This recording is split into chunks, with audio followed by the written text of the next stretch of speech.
Alors, on en était où On en était en chapitre 7. C'est pas le truc qui va me passionner le plus, je crois. Tout ce qui est package, crate, module, etc. Enfin, c'est hyper important, hein, on va pas se mentir, mais...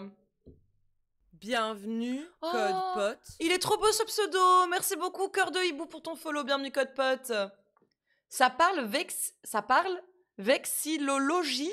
C'est quoi ça, Green? Et si vous ne le saviez pas, la zone 52, car considérée comme le 52e état des USA. Bienvenue, Code Pot. Oh là là, New Pixel Perfect, merci beaucoup pour ton follow aussi. Bienvenue, Code Pot. Installez-vous, les Code Pot, installez-vous. On apprend le Rust et on est actuellement au 7e chapitre du book de Rust. Je vous épingle le lien. Hop là. L'étude des drapeaux. Oh, marrant ça. Je savais pas que ça existait ce mot par contre, hein, à l'aide. Il y a vraiment des mots pour tout. C'est un truc de fou. Disons que tu es obligé de respecter des règles précises si tu mets le vrai drapeau US. Certaines ambassades ont de faux drapeaux. Quoi? Attends, quoi? À ce rythme, on n'atteindra pas le chapitre 15 avant 2024. Ah oui, non, mais ça, c'est mort, hein. Le chapitre 15, tu veux qu'on atteigne le chapitre 15 pour 2024? Mais t'es fou, toi. Il est complètement fou. Il est fou. J'ai même pas tweeté. On n'a pas tweeté à l'aide. On va vite tweeter et puis on commence, hein. Ça va? Vous m'excuserez. Vous m'excuserez. On est à notre 6e session de Rust sur... Ah, mais mon clavier a changé, ça m'énerve. Voilà. Sur Twitch ce soir. Venez apprendre avec nous. Bise. Dev Girl.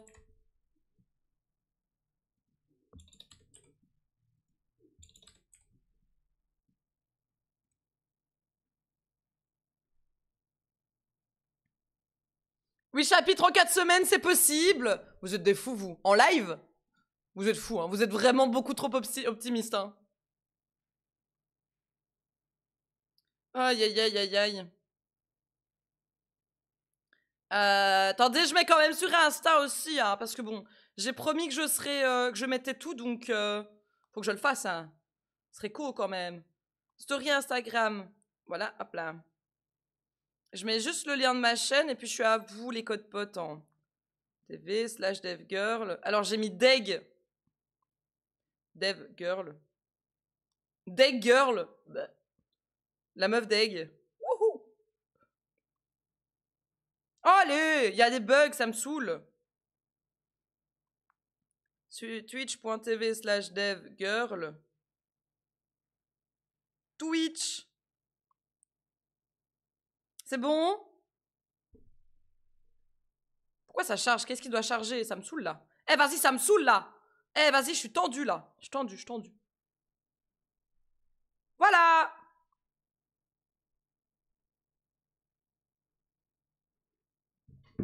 C'est bon, c'est partagé. Fait très lumineux ici, hein. Waouh. On ne me voit plus, hein. Je suis une tache blanche sur l'écran. Ah, vas-y.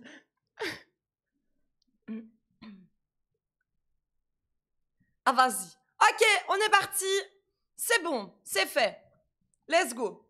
Donc, le chapitre 7, je pense pas qu'on va faire beaucoup de code. Ça va être surtout de la théorie sur les packaging, sur les packages, les crates, etc. Merci pour vos retweets, là. Vous êtes adorables. Donc, je crois que on va essayer de passer ça un maximum en revue, mais le plus rapidement possible quand même. Et comme ça, on pourra passer aux Common Collections. Let's go. Let's go. Ok, donc, managing growing projects with packages, crates and modules. Donc, quand on écrit des programmes assez gros, organiser le code va devenir de plus en plus important. Enfin, ça va prendre une place principale dans le développement de votre projet. Et en regroupant des fonctionnalités qui sont communes, qui vont ensemble, et séparer les codes avec des features distinctes, on va justement clarifier où trouver le code qui va implémenter une feature particulière et où aller pour la changer justement. Ah, s'il faut savoir maintenir son code, évidemment. Les programmes qu'on a écrits jusqu'à présent, c'était à chaque fois un petit module dans un fichier. Quand un projet grandit, on devra organiser notre code en splittant, en séparant les modules, justement notre code en plusieurs modules et du coup en plusieurs fichiers. C'est pas l'école qui nous a dicté le code, non, non. C'était vraiment pas mal, Bohem, en vrai. GG à toi. Alors, il faut savoir qu'un package peut contenir plusieurs crates, plusieurs binaries de crates et optionnellement une librairie, un crate de librairie. Une librairie crate. I don't know how to say that. Et au fur et à mesure que le package va grandir, on va pouvoir exporter des parties dans des crates séparés qui deviendront des dépendances externes. Waouh, ok, ça quand même, j'ai hâte de voir en application en vrai. Une crate, c'est un type de librairie. Ok. Ce chapitre va couvrir toutes ces techniques. Et pour des projets vraiment larges, les Cargo utilisent des workspaces qui seront couverts dans le chapitre 14, c'est-à-dire pas aujourd'hui, pas demain, et sûrement en 2024. Ciao! On va également discuter des détails d'encapsulation, d'implémentation, bref, je ne sais pas si c'était dans le bon ordre, qui va nous permettre de réutiliser le code à un plus haut niveau. Une fois qu'on aura implémenté une opération, d'autres codes pourront appeler votre code via l'interface publique sans avoir à devoir savoir comment l'implémentation fonctionne. La manière dont vous écrivez votre code définit quelles parties sont publiques pour les autres codes qui l'utiliseront et quelles parties seront privées, seront des détails d'implémentation privés plutôt. Que vous réservez, dont vous réservez le droit de changer. Ok. C'est un autre moyen aussi de limiter le nombre de détails qu'il faut garder dans la tête. Dans la tête. Il faut garder dans la tête. Create, c'est package, c'est juste un nommage différent. Ok. Une crate de type librairie. Ah. Ok.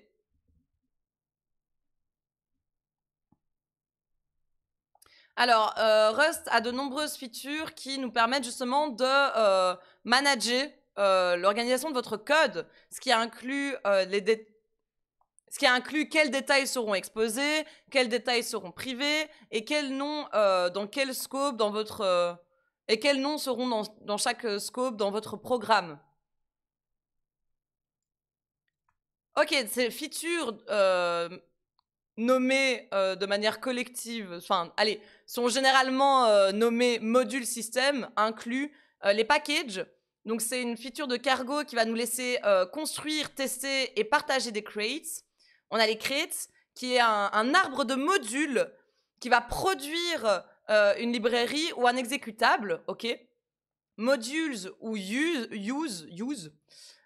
qui va vous laisser contrôler l'organisation, le scope et la privacy des chemins, ok. Et puis path, c'est une manière de nommer un item comme une struct, une fonction ou un module.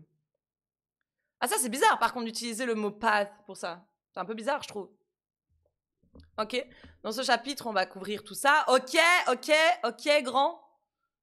Alors, la première partie du module système qu'on va couvrir, ce sont les packages et les crates. Alors, un crate, c'est le plus petit amount. Putain, je sais même plus traduire amount. C'est quand même... C'est le plus petit mouton, La plus petite quantité. My God, j'avais oublié le mot quantité, à l'aide. Donc, un crate, c'est la plus petite quantité de code qu'un compiler Rust va considérer à la fois. Ok. Donc, même si on va exécuter rustc plutôt que cargo et passer un simple source, un seul code source, un fichier de code source, le compilateur va considérer que le fichier comme un crate en fait. Ok. Never really no no no no no no no. Oh pardon, oh, j'adore cette musique. Elle est incroyable. Sans Gex. Really no no no no no no no. Anything about me me me me me me. Ok. Donc un crate peut venir en une ou deux formes. Un binary crate ou une library crate. Un binary crate, ce sont des programmes que vous pouvez compiler comme étant exécutables et qu'on peut exécuter comme avec par exemple un programme de ligne de commande ou un serveur. Chaque binary crate doit avoir un main qui est défini, qui va à chaque fois être appelé quand ce programme s'exécute. Tous les crates qu'on a créés jusqu'à maintenant, jusqu'à présent, ce sont justement des binary crates qui permettent justement d'avoir un exécutable. Les library crates n'ont pas de main function et ne vont pas compiler, ne vont pas donner un exécutable. À la place, ils vont définir des fonctionnalités qui ont pour but d'être partagées avec plusieurs projets. Donc là, on retrouve vraiment le principe d'une librairie, quoi. Par exemple, le crate rand qu'on a utilisé dans le chapitre 2 va nous donner des fonctionnalités qui vont générer des chiffres aléatoires. La plupart du temps, quand un crustacé dit crate, il dit library crate et ils utilisent crate de manière interchangeable avec le concept de programmation générale de la librairie. Ok. Le crate root, c'est un fichier source que le compilateur Rust va démarrer, avec lequel le compilateur de Rust va démarrer et et fait en sorte que ça devienne la racine du module de votre crate. Ok, on verra ça dans une prochaine section. Un package, c'est un bundle, donc c'est plus qu'une librairie, c'est une collection, on va dire, d'un ou de plusieurs crates qui vont justement nous donner un set de fonctionnalités. Plusieurs fonctionnalités. Un package va contenir un fichier cargo.toml. Oh, c'était quoi encore TOML, c'était Tom of je sais pas quoi là, c'était incroyable le nom, c'est Tom's Obvious Minimal Language. Ça m'a toujours tué de rire. Hein. Ça, on l'avait découvert au début, ça me tue de rire cette extension. Bref. My bad. Salut Black Azu. Ma code pote à la compote de pommes et de poires. Let's go. Salut. Hello Ready to Die. Oh, coucou, comment vous allez? Ça fait plaisir de vous voir. Écoutez, ça va. On est au chapitre 7 de Rust ce soir pour la 6e session. On espère le passer vite pour pouvoir passer au chapitre 8. Toujours plus. Mais oui, ça, toujours. Toujours, c'est le but de la chaîne, hein. Ah bon, on va faire une pause musicale pour vous. On va faire une pause musicale pour vous. Vous êtes prêts ou pas?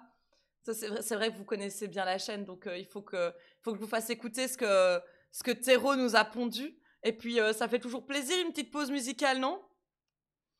Vous êtes prêts ou pas? Bientôt un vrai projet à la fin. Non, jamais. Attention. Est-ce que vous êtes prêts? Attention.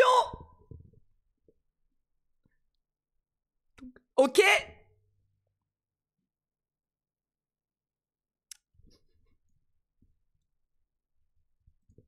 Voilà. Théro a voulu faire quelque chose de chouette et au final, il va regretter très très vite, je crois. Et ça fait longtemps que j'ai pas vu le live de DevGoat, c'est pas bon ça, mais de ouf. Lance des pommes. Carrément, tu me lances des pommes dessus. Mais à fond, Ready to Die, je suis trop contente de vous voir là, ça fait plaisir. Alors, un vrai projet, let's go, on fait un paint en Rust. Oh, la galère. Voilà, j'espère que vous avez kiffé, of course. Merci encore à Théro. Hein. Tu vas tomber dans les pommes et tu me trouveras beau. Oh là là là là, c'est beau ce que tu dis. C'est beau ce que tu dis, Black Azu. Et tu me trouveras beau, of course. Vous êtes tous beaux, mes codes potes. Vous êtes tous beaux, mes codes potes. Alors, donc Tom's Obvious Minimal Language. Donc chaque package en Rust contient un fichier cargo.toml, TOML, qui va décrire comment justement construire les crates qui sont dans le package. Donc Cargo donc en vrai, Cargo, c'est un package qui va contenir le binary des crates pour les outils de ligne de commande qu'on a justement utilisé pour construire le code. Je sais pas, c'était pas très français ce que j'ai dit, j'espère que vous avez compris. Oh, j'ai trop chargé la soupe en poivre. Non, Lily. Non. Oh, j'adore ce genre de commentaires quand vous commentez votre bouffe en même temps, ça me fait trop rire. Un peu de concentration. My bad. Je me concentre. Je ne suis pas beau mais éblouissant. J'aime beaucoup aussi ça, Basilic. Ça, après, c'est chacun son appréciation, évidemment, de ce que vous êtes, mais évidemment. Le basilic, c'est la meilleure herbe aromatique, donc oui. Oh, j'adore. Alors, il faut savoir que le package cargo va aussi contenir le crate, la library crate, que le binary crate dépend, dont le binary crate dépend. Donc, ça veut dire que si vous créez un binary crate qui va dépendre d'une library crate, eh ben, il faut savoir que la library crate sera embarquée dans votre package of course pour que votre binary fonctionne. Logique. D'autres projets peuvent dépendre d'un library crate cargo. Ok, oui, d'accord, très bien. Un package peut contenir autant de binary crates qu'on le veut, mais il doit contenir au minimum une library crate. Ok. At most... Ah non. Doit contenir maximum une library crate. Ok. Tandis qu'il doit contenir... Alors, un package, par contre, ça doit contenir at least, donc au moins un crate. Que ce soit une librairie ou un binary. Le thym en deuxième parce qu'on peut faire des tisanes et c'est v'là bon une tisane thym poivre. J'avoue qu'il faudrait que j'en fasse moi. Bref. Lily, tu me fais trop rire. Tisane sauge ou même de la sauge grillée extraordinaire. Ça, j'ai jamais goûté la sauge grillée par contre. Je viens de déboucher un job et je vais l'annoncer ici. Let's go. Let's go. GG Ready to Die. Incroyable. Un maximum de GG pour Ready to Die dans le chat pour avoir débouché un job. Let's go, GG. GG Ready. Et pour ça, un bon indote ton code, évidemment. À GG à Ready. Je fais quoi dans la vie? Développeur, développeuse. Oh, l'explosion.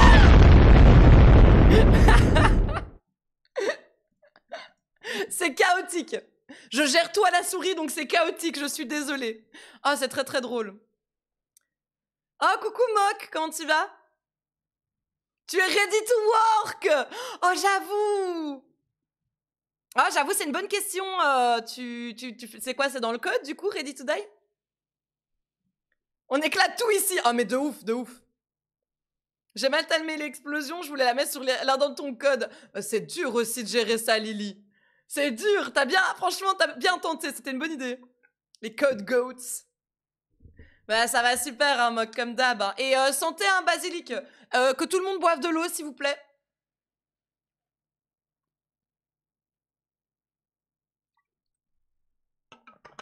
Alors. Donc, on va un peu voir ce qui se passe quand on crée un package. Donc d'abord, on va entrer la commande cargo new. Donc on l'a déjà fait 45 fois, on va pas la refaire. Ce qui va se passer, ça va créer une application binaire, un binary, my project package. Et quand on regarde ce qu'il y a comme fichier, on va avoir le fichier cargo qui est un peu le package en fait, le package.json du Rust et un dossier source. Et dans le dossier source, on aura un premier fichier Rust qui est le main, qui contiendra du coup la fonction principale de notre create qui s'appelle main, effectivement. Ah, dans du Angular, let's go! Ben GG en tout cas, c'est trop cool à avoir comme nouvelle ça. GG à toi. J'espère que ça te plaira en tout cas. Après avoir exécuté cargo new, on utilise oui, non, ça d'accord, ça c'est bon.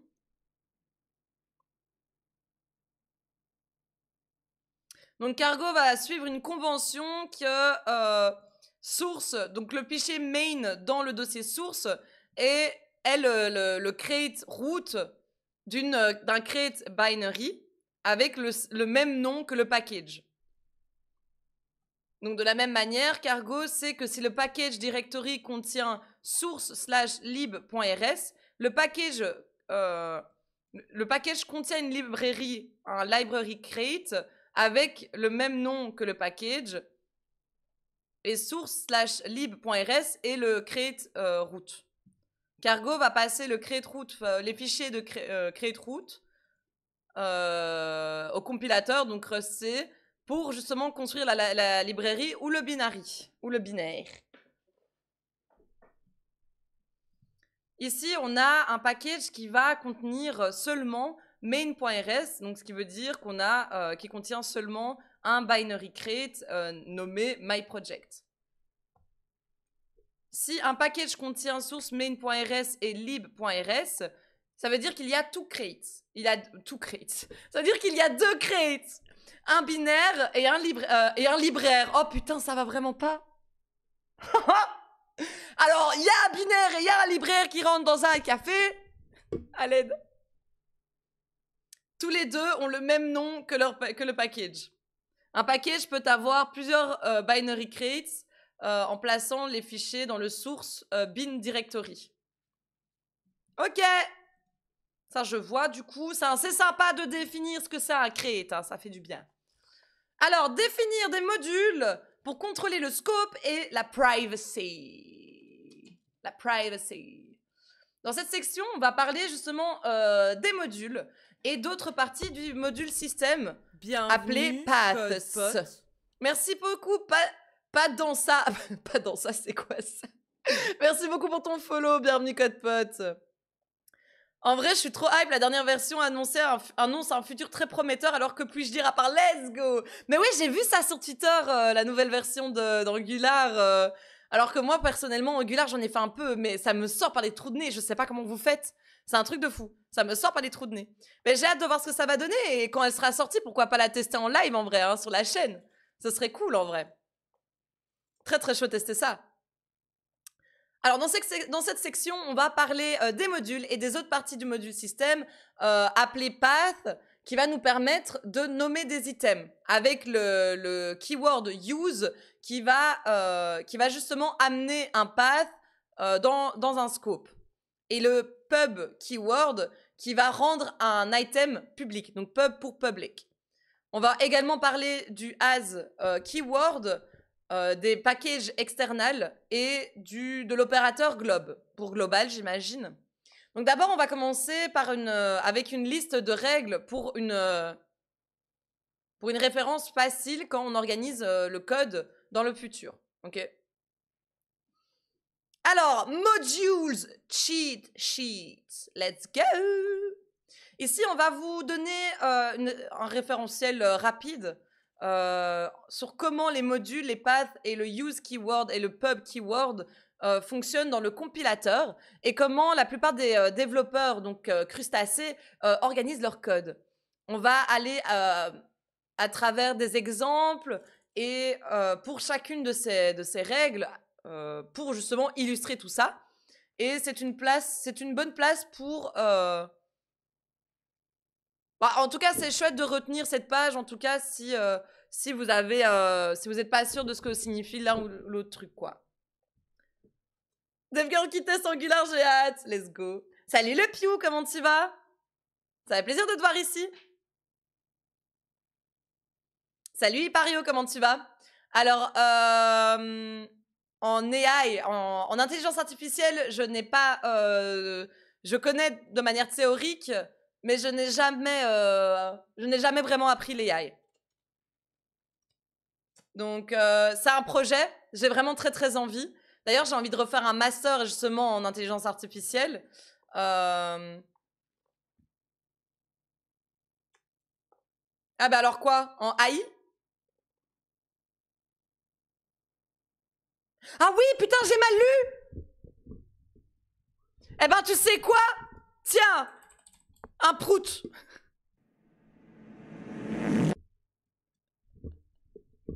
Ah! Oh, j'adore, j'adore, j'adore. Alors, dans l'apprentissage de Rust Ipario, je suis au chapitre 7. Attends. C'est vrai que j'avais mis le chapitre ici, mais le message est parti. Donc, pour l'instant, je suis au chapitre 7 sur les packages, Ipario. Tu es dev Rust, toi? Du coup. Enfin, un vrai langage! Oh là là là là! Directement les grands mots!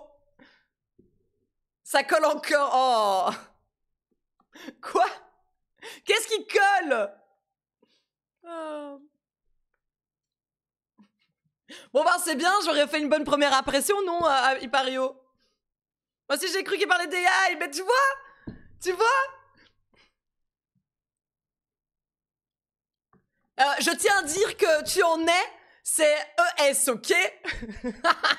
la meuf qui assume pas, donc remet la faute sur l'autre, tu vois? Juste que je suis en veille, du coup je regarde un peu. On va dire ça! Ah ben let's go Ipario en tout cas, ben bienvenue. Donc ça veut dire que on a déjà vu pas mal. On a vu pas mal de structures, de types de data, etc. Et je pense qu'on va arriver après. Donc ici on voit tout ce qui est package, create, module, etc. Donc tu sais un peu, je sais pas si tu fais du JavaScript, mais un peu NPM quoi. Donc on voit un peu comment Cargo gère tout ça. Et je pense qu'après on va vraiment commencer à rentrer dans de la matière un peu plus genre, on va pouvoir commencer petit à petit à construire peut-être un vrai programme un jour. On peut se connecter à la NASA avec Rust. Mais quoi? C'est quoi cette question, Pieux? Ouais, my bad. T'inquiète. T'inquiète, t'inquiète. Je suis une streameuse rageuse, il faut le savoir. J'aime beaucoup rager. C'est un peu ma raison de vivre, c'est la rage. Sans rage, pas d'espoir, ok? Quoi? Je vais aller chercher la lune pour toi. Oula! Black Azu. Black Azu qui nous sort ses meilleures cassettes depuis le début du stream, ça me tue de rire. Bientôt le coding game spécial Rust. Oh, ce serait incroyable en vrai qu'on fasse une compète avec, tu sais, une collab avec coding game et qu'on fasse une compète, un event spécial où je crée des exos et tout et en Rust et je le stream, je le broadcast, ce serait ouf. Très beauf, oui, oui, oui, très très beauf aussi, mais on apprécie le geste, Black Azu. Salut Sphyrne, comment tu vas? Je viens de faire un test de langue en allemand-anglais, j'ai répondu à 50% au pif, ça m'a dit que j'ai le niveau C2. C'est bon ça en plus le niveau C2, non? Ça, c'est un bon niveau, non? Je retiens jamais leur classement avec leurs lettres et tout, moi. Mais Ipario, je fais les Rustlings en même temps. Je fais les Rustlings en même temps. Parce qu'ils accompagnent ce cours-là, en fait. Je sens des dingueries. C'est le best level! Let's go, Sphyrne. Sphyrne qui a une chatte pas possible. Cool, ça. Ben oui, de ouf, hein, Ipario. Mais ça, heureusement, j'ai une commu de ouf. C'est eux qui m'ont tous dit de faire que fallait que je fasse comme ça et tout. C'est grâce à eux que je sais ça. Hein. Ma commu que j'aime, là. Wow! Mes gentils codes potes, là. Je tiens à rappeler qu'il y a des emotes oui-oui. Hein. N'hésitez pas à abuser des emotes oui-oui, of course. Et à les mettre partout. Venez, on envahit Twitch de oui-oui. Ce serait très drôle. Bon, du coup. Alors, donc, on est en train de regarder un peu comment ça fonctionne à travers le compilateur. Donc, le compilateur va commencer avec le create root. Donc, la racine du create. Quand on compile un create, le compilateur va d'abord regarder pour la racine du create le fichier racine du create. Usually, normalement, c'est sourcelib.rs pour une library create, pardon, ou main.rs pour un binary create pour compiler le code. Après, il va déclarer les modules. Donc, dans un fichier dans un fichier racine de create, je vais arriver, on peut déclarer des nouveaux modules. Donc, disons qu'on déclare un module garden avec mode garden. Le compilateur va regarder le code du module dans cet ordre-là. Inline, donc à travers les curly brackets qui remplacent les semi-colons. Quoi? Following?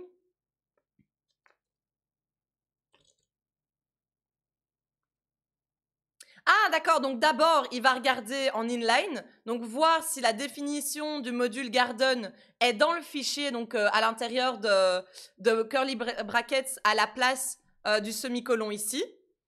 Par contre, si vous l'avez défini avec un semi-colon, ça veut dire qu'il va aller regarder s'il n'y a pas un fichier du module qui définit le module, le fichier source, le code source du module, qui sera du coup en général soit placé directement dans un fichier garden.rs dans source, ou un fichier mode.rs qui sera dans un sous-dossier garden du dossier source. Ok. Ensuite, ça va déclarer les submodules. S'il y a un autre fichier que le fichier racine du create, pardon. Dans n'importe quel autre fichier que le create root, donc que le fichier racine du create, on peut déclarer des submodules. Donc par exemple, on peut déclarer mode vegetables. CodePot. Merci Géatrix pour ton follow, bienvenue CodePot. Installe-toi bien. Donc par exemple, on peut déclarer le module vegetables dans source garden.rs et le module va du coup regarder pour le code du submodule à l'intérieur du dossier du module parent dans cet ordre-là. Donc soit en inline, s'il n'y a pas de semi-colonne et que ce sont des curly brackets directement, il va regarder là-dedans. Soit, encore une fois, il y aura un sous-dossier soit directement dans le dossier du module parent, donc garden ici, s'il y a un fichier vegetable.rs, ou alors s'il y a un sous-dossier à garden, vegetables, qui contiendra un fichier qui s'appelle mode.rs. Pour le coup, j'ai passé le truc, ok, Théo anglais uniquement, j'ai le niveau C2. Malheureusement, ça évalue que la compréhension écrite et orale. Bah, GG déjà pour le C2, c'est ouf. If NASA is connected on Rust, Chuck Norris and donated as nothing. Ok. Merci Black Azu.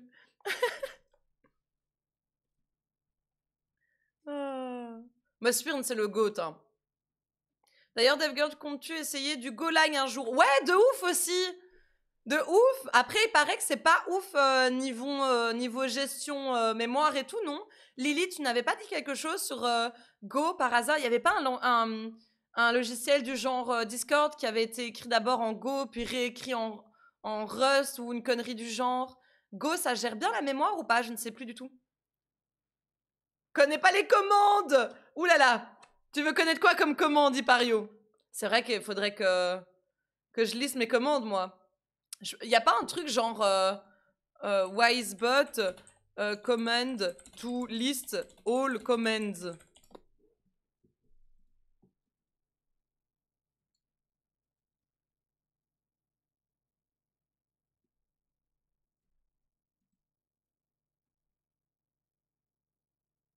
Ah! Il n'y a pas liste? Parce qu'il y a la liste des commandes, mais moi je veux lister mes commandes. P-O-P-S-C-Y-L-E, P-O-P-S-C-Y-L-E.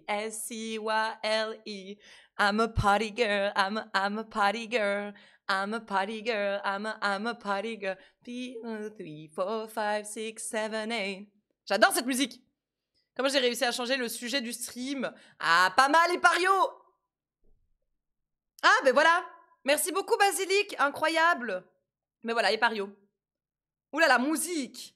Et t'as vu? N'oubliez pas qu'il y a les titres de musique en haut à gauche du stream, si vous aimez bien les musiques, of course.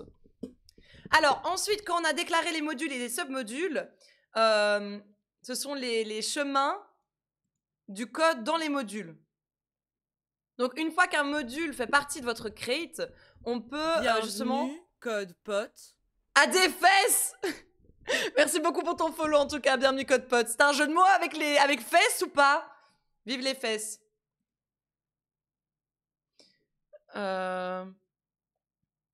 Russ, c'est déjà de la musique. Ah, bah t'as vu, hein, t'as vu. En soi. En soi, c'est un peu vrai, ouais. Donc, une fois qu'un module fait partie de votre crate... Bienvenue, Code Bon, Pote. vous arrêtez de me follow pendant que je parle, là, à m'interrompre tout le temps. Merci beaucoup pour ton follow. Ah la tarlalala. Oh là là, et Ipario qui suit. Merci beaucoup. Bienvenue les codes potes. Ça fait énormément plaisir, bien sûr. Hein. Installez-vous. Écoutez ma douce voix qui parle pas du tout fort. Bienvenue, Code Pote. Oh, Ludaube. Mais non, Ludaube. Attends, Ludaube. Ça me dit un truc parce que j'ai un pote qui s'appelle Ludaube sur je sais plus où. Est-ce qu'on se connaît, Ludaube, ou pas du tout? Ah, tu me fais penser à un pseudo d'un pote, ça me fait trop rire. C'est pas Adobe. Ah oui, non, alors non, tu n'es pas mon pote, mais... mon pote IRL, du coup, mais tu es mon code pote maintenant. Merci beaucoup, Ludo, pour ton follow, by the way. Salut, Ala, comment tu vas? Ah là là.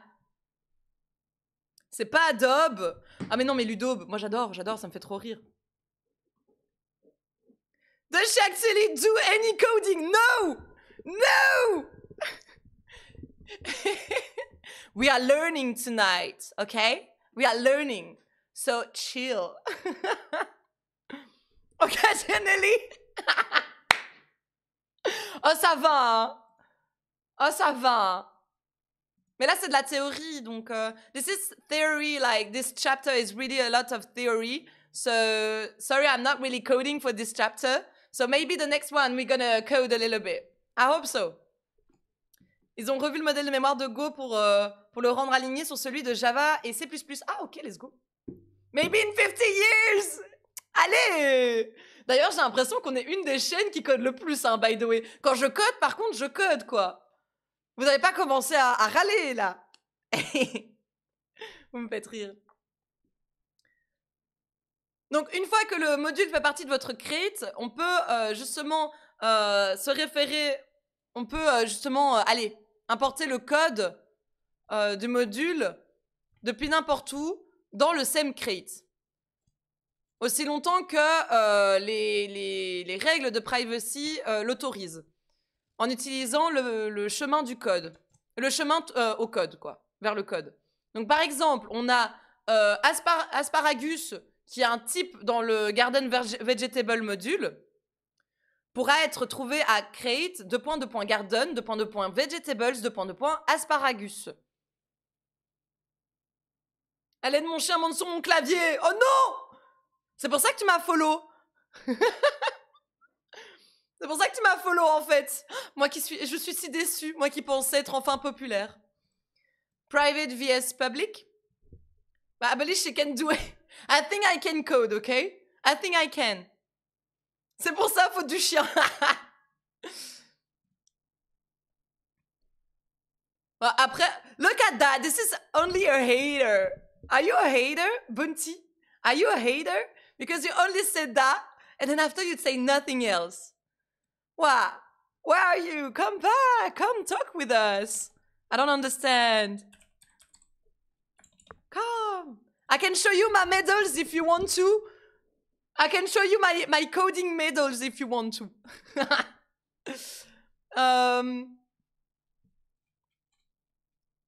Donc ici, on va créer un binary crate qui va s'appeler backyard, qui va illustrer ces règles.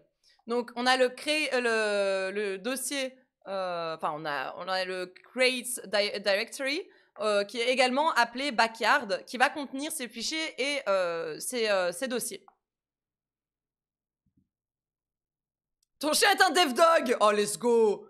J'aime bien comment on surnomme tout le monde avec un dev. C'est comme quand on avait fait les 20 km de Bruxelles avec Chloé en live. Et il y avait mon papa à un moment qui prenait des photos de loin. Et tout le monde l'appelait Dev Daddy. Ça me faisait très fort rire. I'll be away while I go to the moon. Ok, go to the moon, Black Azu. I will be waiting for you. Salut Riley, comment tu vas? Les seed potes. Dave. Ah, mais ça me fait trop rire. À un moment, je faisais une vidéo pour Instagram. Et alors, j'avais mis les sous-titres automatiques dans CapCut. CapCut, hein, c'est ça? C'est un truc de genre. Et il avait marqué Dave! Dave Girl! Ça m'avait fait mourir de rire. Je reste sortie. Pas mal. Salut Réponse, comment tu vas? Comment se passe ta soirée? On est en train de regarder les packages. Comment Cargo gère les packages dans Rust. Dave Girl, oui. Ça va, question. Quoi? C'est... Oh! Par anonyme. Cette poilie, merci beaucoup. Merci pour ton renouvellement de cadeau. De sub.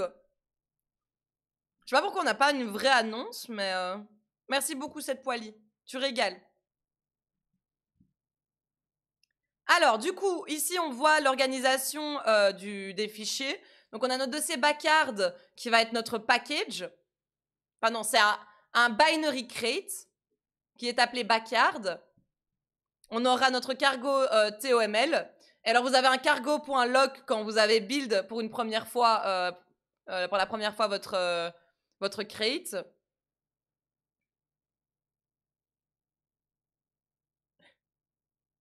Ensuite, vous avez votre dossier source. On aura le main.rs, donc qui est le fichier racine de notre crate Backyard.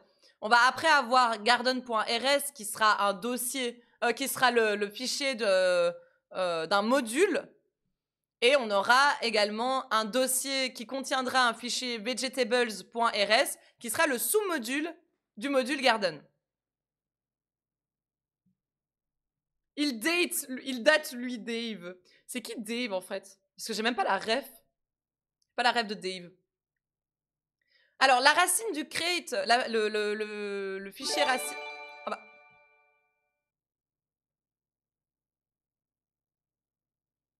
Ah bah merci cette poilie pour l'abonnement cadeau à Angéline. C'est gentil comme tout, merci beaucoup cette poilie, tu régales en... C'est gentil en... Yay, on a une alerte! Mais oui, c'est bizarre, t'as pas eu l'alerte. Je suis désolée, cette poilie. Bonsoir, Ran, comment tu vas, ma vie? C'est qui, Dave? J'ai failli manger avec lui, mais c'est qui? Le chanteur hollandais. Waouh, quoi? Un chanteur des années 70, il était jury dans la France, il a un incroyable talent, non? Ah ouais? Il a chanté Vanina. Ah, pas la ref. Jean-Mich is back! Oh, c'est true, c'est vrai ça. C'est vrai ça. Je suis vivant et j'ai trouvé du boulot! Là, allez, deuxième personne ce soir qui a trouvé du boulot! Let's go! Hello Andro! Allez, pas de jaloux! Pas de jaloux, on va également faire écouter à cette poilie le nouvel hymne de cette chaîne. Oh. Le nouvel hymne de cette chaîne, of course! Cette poilie, c'est pour toi! Félicitations pour ton boulot! Tu le mérites! Félicitations à toi!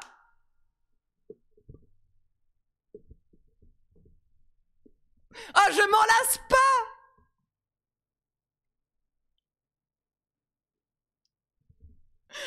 Je m'en lasse tellement pas! C'est incroyable! Et GG à toi encore une fois, hein, Jean-Mich. Alors, on a un Discord, c'est point d'exclamation Didi en trop pour avoir le Discord, bien sûr. Un mec très gentil, le plus français des Hollandais, finalement. Oh, ça permet de rincer un peu les Français en même temps. Moi, je me suis fait stop... ma période d'essai. Quoi? Au boulot, Ipario? Je traversais la rue, mais rien trouvé. Oh. Fait d'apparition dans la cité de la peur. Oh. Ne les spoil pas. Oh là là. Moi non plus. Mais quoi? Oh. Ah, l'hymne est incroyable. Merci à Théro encore une fois. Je peux avoir le lien SCP. Tu fais point dans le chat en trop. Tu fais point d'exclamation Didi dans le chat et tu l'auras. L'aura pas, MDR? Ouais, en gros, j'ai plus de taf. Oh non, Ipario! Courage, c'est pas cool. C'est tous des cons. Tous des gros cons. Appelle Manu.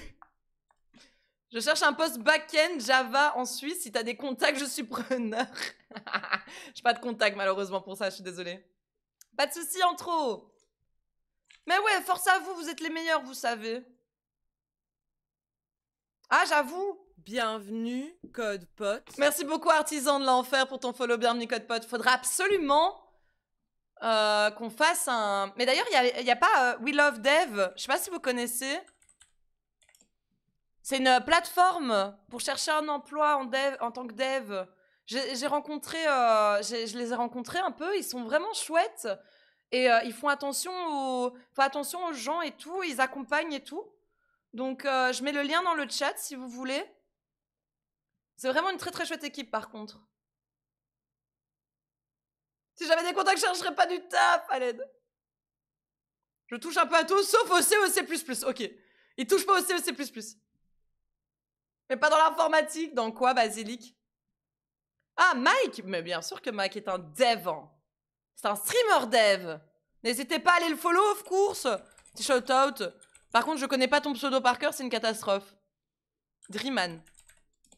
Petit shout out. N'hésitez pas à aller follow Mike, of course. Envoyez de la force. Je ne connaissais pas. Oh, salut Parker, comment tu vas? Ça se passe ta soirée?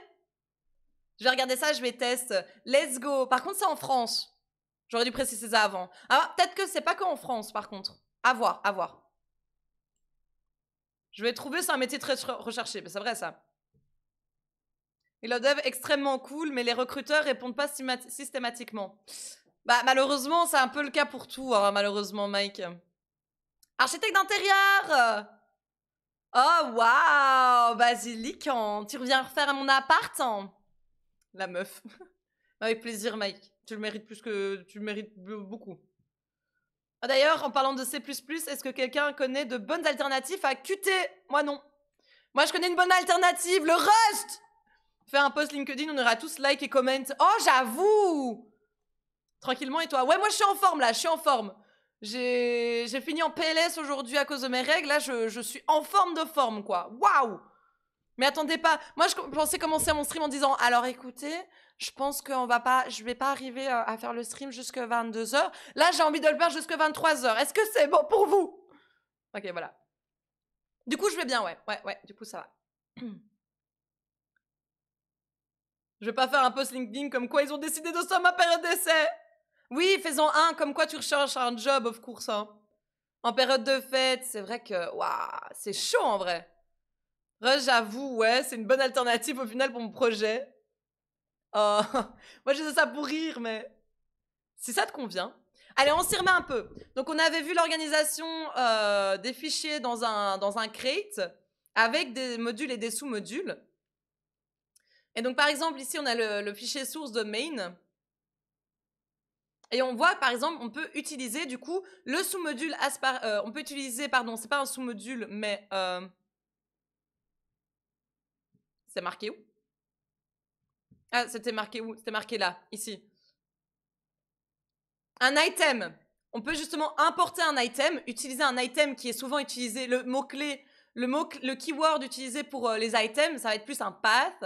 Donc ici, on voit qu'on utilise un path asparagus dans notre fichier main.rs. On déclare notre module garden comme étant public également.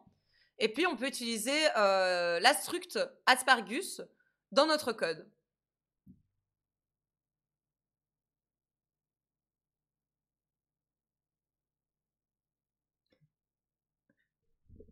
La pub, c'est bête. Ah, qui a la rêve de blabla, je vous en supplie. Je me bouche les oreilles. C'est quoi? Me pousse les oreilles, me pousse le... C'est quoi encore? La pub, c'est bête. Ah, c'est trop drôle, ça. Donc, ici, la première ligne va justement dire au compilateur d'inclure le code qu'il va trouver donc, dans garden.rs, qui sera du coup... ici, on va juste déclarer le sous-module vegetables. Et dans le sous-module vegetables, on verra une structure publique appelée asparagus, qui sera du coup utilisable. Je me bouche les oreilles, je me cache les yeux. Bé, la pub, c'est bé. Oui. Oh, les Belges, un maximum de drapeaux belges dans le chat. Salut Luzio, comment tu vas? Un maximum de drapeaux belges dans le chat, blabla. Let's go. Voilà, je m'emballe toute seule.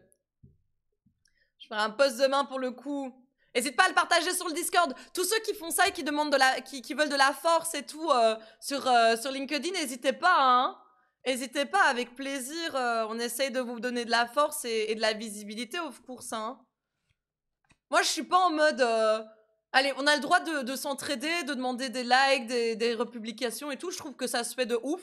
Et c'est de l'entraide, quoi. Ce sera avec plaisir. Let's go. Donc maintenant, on va aller dans les détails de ces règles et les montrer en action. Donc, on va regrouper du code qui est relatif, enfin, qui est related code, donc qui est lié dans des modules. Donc les modules vont nous permettre d'organiser du code à l'intérieur d'un crate pour justement que ce soit plus lisible et facile à réutiliser. Alors, les modules vont également nous permettre de contrôler la privacy des items, donc des paths, parce que le code dans un module est privé par défaut. Les items privés sont internes, sont des détails d'implémentation interne et ne sont pas disponibles pour une utilisation extérieure. On peut choisir de faire des modules et de rendre les items à l'intérieur publics, ce qui va les exposer et ce qui va justement nous permettre de les utiliser en dehors de ce module, en fait. On se voit sur Didi. LinkedIn, j'y passe 2 secondes et à chaque fois, je veux tout brûler et perdre foi au milieu. Ah ouais, non, mais de ouf, hein. Moi, j'y vais juste pour faire ma petite pub, puis je me casse, hein, honnêtement. Je like quelques posts de mes potes mais j'y vais une fois tous les 3 mois, quoi. Oh, j'ai été de manière hyper random la semaine dernière, d'ailleurs, sur LinkedIn. Eh ben, j'ai reçu un message m'offrant une opportunité de conférence. Donc ça, j'avoue, je crache pas dessus, tu vois. C'est super cool, en vrai. Je suis assez contente, pour le coup. On me propose de faire une conférence à BX, à Bruxelles. Donc, pour le coup, hâte de voir ce que ça va donner. Hâte de vous annoncer ça, évidemment. Alors... Donc, comme exemple, on va écrire un crate, une library crate qui va justement nous donner les fonctionnalités d'un restaurant. On va définir la signature des fonctions, mais on va laisser leur body, donc le corps des fonctions vide, pour se concentrer sur l'organisation du code plus que l'implémentation d'un restaurant. Okay, donc le restaurant, l'industrie du restaurant. Quoi? Ah, ok, donc on peut définir l'industrie d'un restaurant, on peut le diviser en 2 parties, front of the house et back of the house. Donc le devant de la scène, c'est où sont les clients. C'est là où ils vont être assis, c'est là où on va servir leurs commandes et où le paiement aura lieu. C'est là également que les bartenders font les boissons. Le back of house, donc l'arrière de la maison, c'est où les chefs et les cuisiniers travaillent dans la cuisine, où il y a les plongeurs et les managers qui font le travail administratif. Alors, pour structurer notre crate de cette manière, on peut organiser les fonctions dans un module, dans un sous-module du coup. On va créer une nouvelle librairie nommée restaurant en faisant justement la commande cargo new restaurant et on va faire 2-lib, ce qui va nous permettre du coup de créer un library crate et pas un binary crate. Donc ensuite on va pouvoir mettre le code qui est ici dans... Donc du coup, au lieu d'avoir un main.rs, on aura un lib.rs dans le dossier source. Ce qui va définir quelques modules et leur signature. Et les signatures de leurs fonctions. Donc par exemple, front of house, ce serait comme ça. Donc, on voit qu'on définit le module directement dans notre dossier, dans notre fichier libre. On pourrait juste faire mode comme ça, faire un point virgule et définir ce code dans un fichier à part, en fait. Et je pense que c'est ce qu'ils vont faire après. Ce qui me fait perdre foi au milieu, ce sont les entreprises qui ont 10 000 ans en arrière techniquement. Du coup, ils recherchent des profils beaucoup trop complexes. Oui. Ou précis. Non, je suis d'accord avec toi. En Belgique, c'est très très fort encore. Non.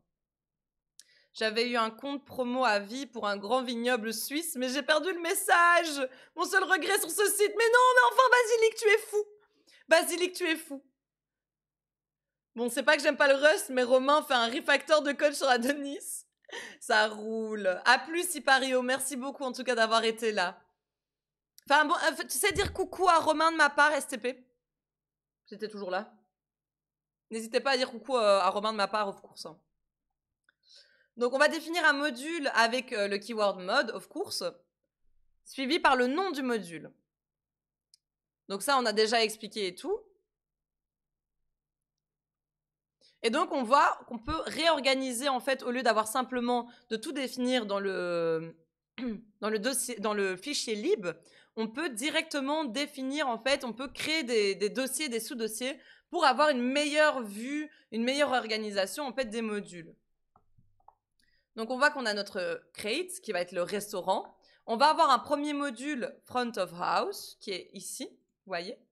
Ensuite, on aura les deux dossiers hosting et serving qui seront des sous-dossiers à front of house avec les fonctions. Ah, ici, c'était plus l'organisation du module. Je me suis un peu avancée assez vite. Salut Dr Snake, comment tu vas? Bonsoir, comment ça va?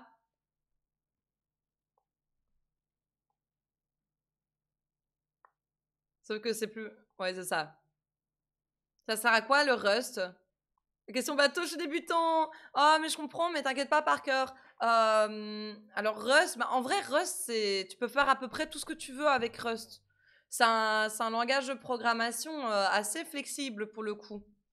Il n'y a pas vraiment... tu peux faire du logiciel avec, tu peux faire du serveur, tu peux faire également... tu peux créer tu peux faire du web, autant du back-end que du front-end. Tu peux faire un peu plein de choses avec. Système, du dev, gaming, etc. Ouais. Attends, quoi? Système dev, gaming? Tu répondais à la question de Parker, DJ Snake, Dr Snake. Ça remplace le C, si je comprends bien. Ça le remplace pas, mais c'est un peu comme le Java, c'est un peu comme le C, c'est un peu dans la même... un peu la même chose, ouais. Avec ses particularités, hein. Par contre, ce sont pas les mêmes langages, hein. Ah, ça me fait penser à une musique de Avril Lavigne. Oh, waouh, c'est quelle musique ça encore d'Avril Lavigne?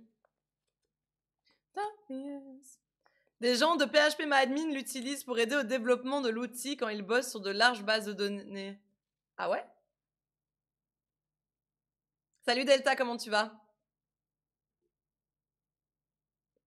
Je pense que ça peut être intéressant et je pense qu'il y a de la demande. Après, ne bouscule pas les choses. Si tu es débutant, commence... Après, c'est vrai qu'ici, le book est très bien expliqué. Si tu prends vraiment le temps, que tu lis bien le book et que tu fais bien attention à tout ce qu'ils disent, ça peut être un chouette truc à apprendre, ouais. Salut Zacurieux, comment tu vas? Oh là là!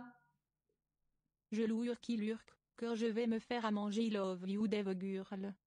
Merci beaucoup la pingouine pour ton 14e mois d'abonnement, ton 14e mois de sub, incroyable. Merci beaucoup les popos, tu régales de ouf. Merci.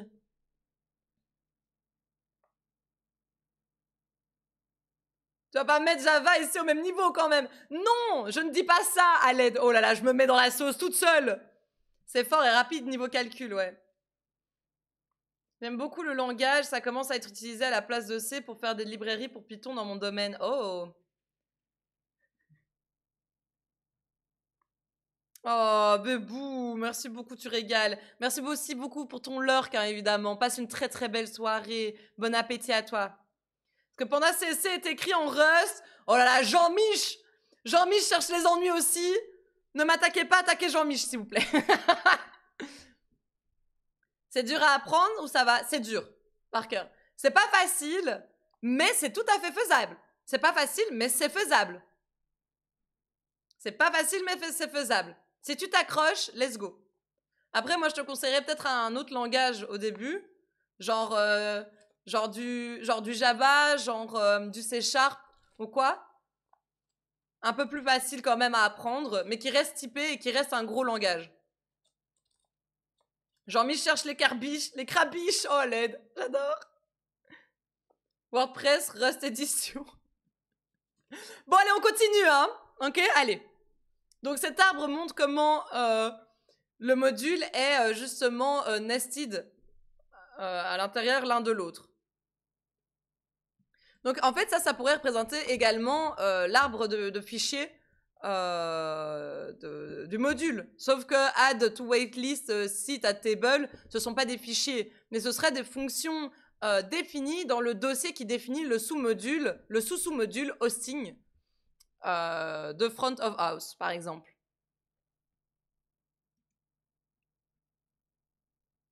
Alors, les chemins pour... alors, referring, comment je peux traduire ça? Referring, translate,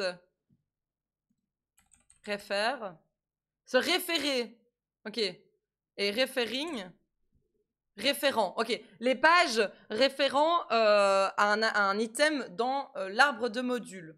Alors, pour montrer à Rust où trouver un item dans l'arbre de module, on va utiliser un path de la même manière qu'on utilise un path quand on navigue dans un file system.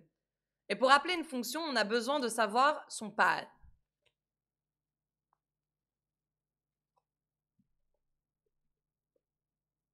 T'essayes d'apprendre le JavaScript en ce moment? Ben let's go Parker, let's go. Il y a FreeCodeCamp, je sais pas si je te l'ai déjà dit, il y a FreeCodeCamp qui est très très bon pour apprendre. Un petit go sinon, let's go Delta. Je ne pourrais pas dormir ce soir après cette phrase. Attends quoi? Qu'est-ce qu'il a dit? Qu'est-ce qu'il a dit? Ah oui, Panda CSS. Oh là là, otaku. Merci beaucoup, un otaku. Merci beaucoup pour ton prime, ça régale de ouf. Let's go le train de la hype. Mais merci, c'est super gentil. Bienvenue. Bienvenue. Merci pour ton prime, c'est adorable. Oh là là, le oui oui. Oui, vas-y, oui, oui. Avec ton beau taxi. Pa pa pa. Non, oui, oui. Oui oui. Je fais quoi dans la vie? Développeur, développeur. Wow. Oh, l'explosion qui a dû faire mal aux oreilles. Oh, je suis désolée, pardon, ça va vos oreilles? Oh là là, merci Delta pour ton 3e mois de Prime. Oh, vous êtes adorable, merci beaucoup. C'est gratuit, mais du coup oui, c'est gratuit, Parker, c'est dans le titre du site. Oh là là là là. Mais t'inquiète, ok, merci, merci. Actuellement en train de mourir, mais tout va bien. Oh, let's go. Vous me faites rire. Merci pour vos subs, c'est adorable. Merci, vous régalez. Alors, un chemin peut prendre 2 formes. Ça peut être un chemin absolu. Donc le chemin absolu, c'est le chemin complet qui va démarrer depuis la racine du crate. Pour le code qui vient d'un crate externe, le chemin absolu commence avec le nom du crate. Et donc, pour du code qui vient du crate actuel, ça commence avec le littéral crate. Ok?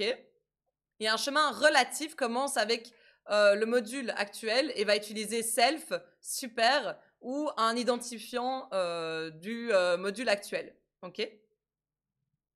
Je vous laisse sur ce kaboom, des bisous les nerds. Hein. Ça roule Jean-Mi, je passe une belle soirée. Hein. Merci d'être passé, ça fait toujours plaisir. Hein. Tu régales. Hein. J'ai failli faire une faute de frappe dans mon commit. Oh non, Boherm. Dev Girl qui casse tout. Allez, let's go. Vous allez être viré à cause de moi bientôt. Ça va être une catastrophe. Je vais devoir je vais faire faillite. Je vais devoir fermer ma chaîne. Là, ça va pas du tout.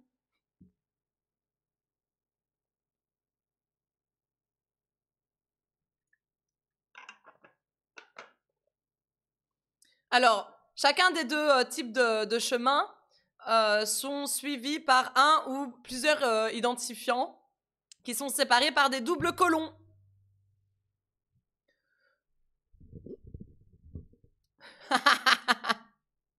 Guide drop. Ah. Et là, ta faute, elle va loin quand même, hein, Sylvain. Donc, si on revient au code, au bout de code qu'on avait vu tout à l'heure, on avait une fonction qui s'appelait add to waitlist. Donc, disons qu'on a envie d'appeler cette fonction.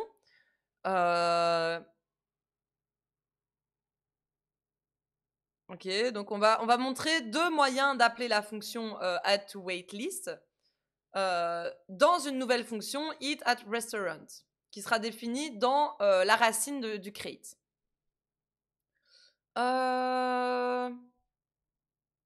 Attends, quoi?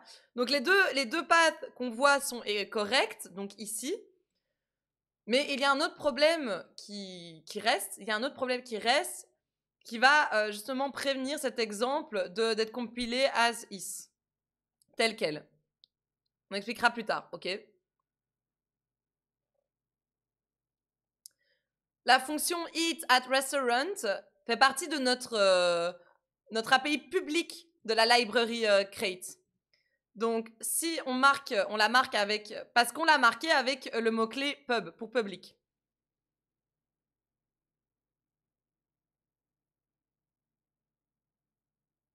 On verra ça plus tard.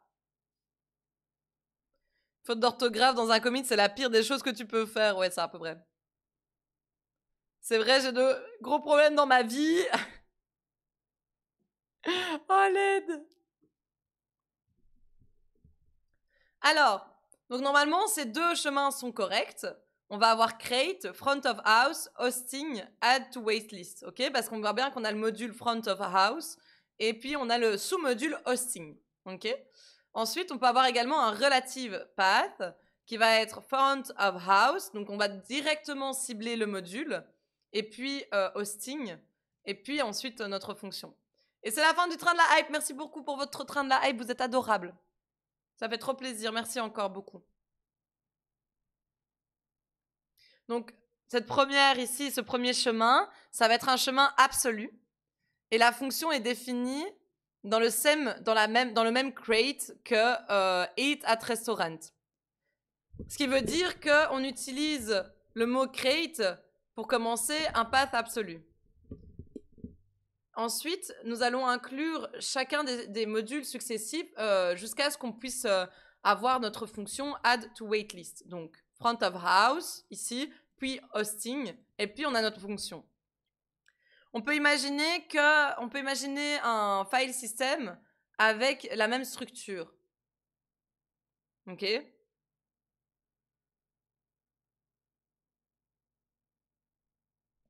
Oui, d'accord, ça on voit. La deuxième fois, qu'on appelle cette fonction, on va utiliser le chemin relatif, donc ici. Donc le chemin commence par front of house, le nom du module qui est défini au même niveau que l'arbre de module, que eat at restaurant. Donc imaginons que cette fonction, elle soit définie en fait au même niveau que le module hosting. On aurait pu commencer par hosting. Voilà. Gorfilé, ça roule. Merci beaucoup, Boarm, d'être passé en tout cas. Ça fait trop plaisir. Passe une très très belle soirée. Rust, oh my god, les lifetimes et ripé. Salut Clément, comment tu vas? Ah oui, j'ai entendu parler ça.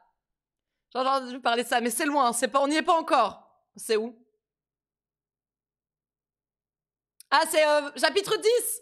En vrai, on y est presque, on est chapitre 7. Salut Niaku. Donc en anglais, elle est également disponible. C'est super gentil, Niaku. Merci beaucoup pour le détail, mais je le savais déjà. C'est juste, je préfère avoir les mots en anglais, c'est plus facile. Parce que quand tu les traduis tous en français, après, je trouve que ça t'aide pas trop. Parce que c'est plus facile de trouver les solutions en anglais qu'en français sur le web. Donc je préfère. Et plus ça m'entraîne à traduire. Pas super dérangeant, je trouve. Après, je peux comprendre que certains n'aiment pas, bien sûr.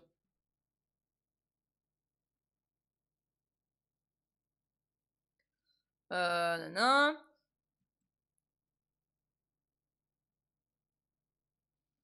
Donc choisir d'utiliser l'un ou l'autre est une décision qu'on doit faire en se basant sur votre projet et qui dépend en fonction de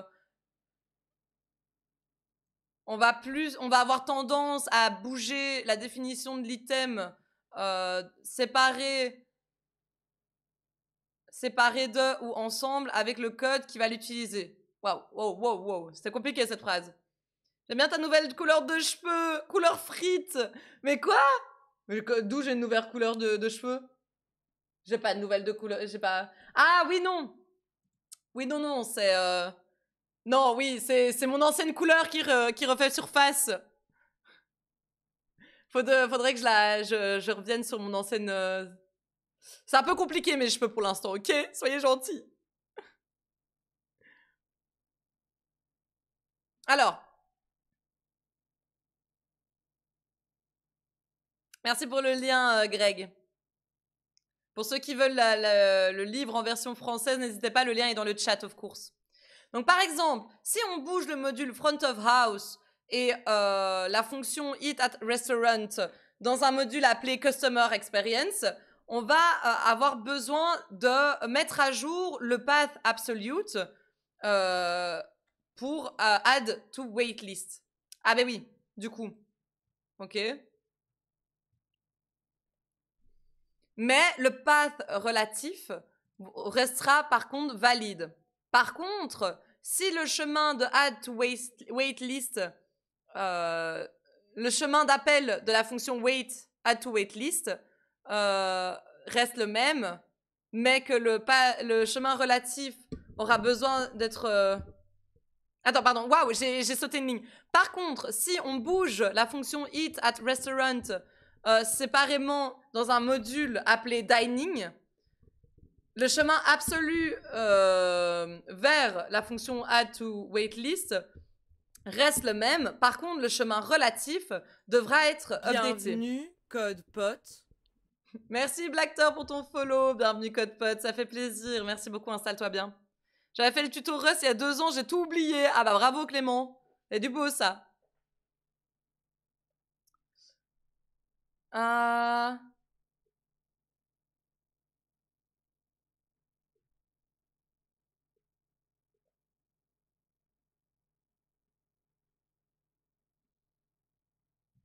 Ouh.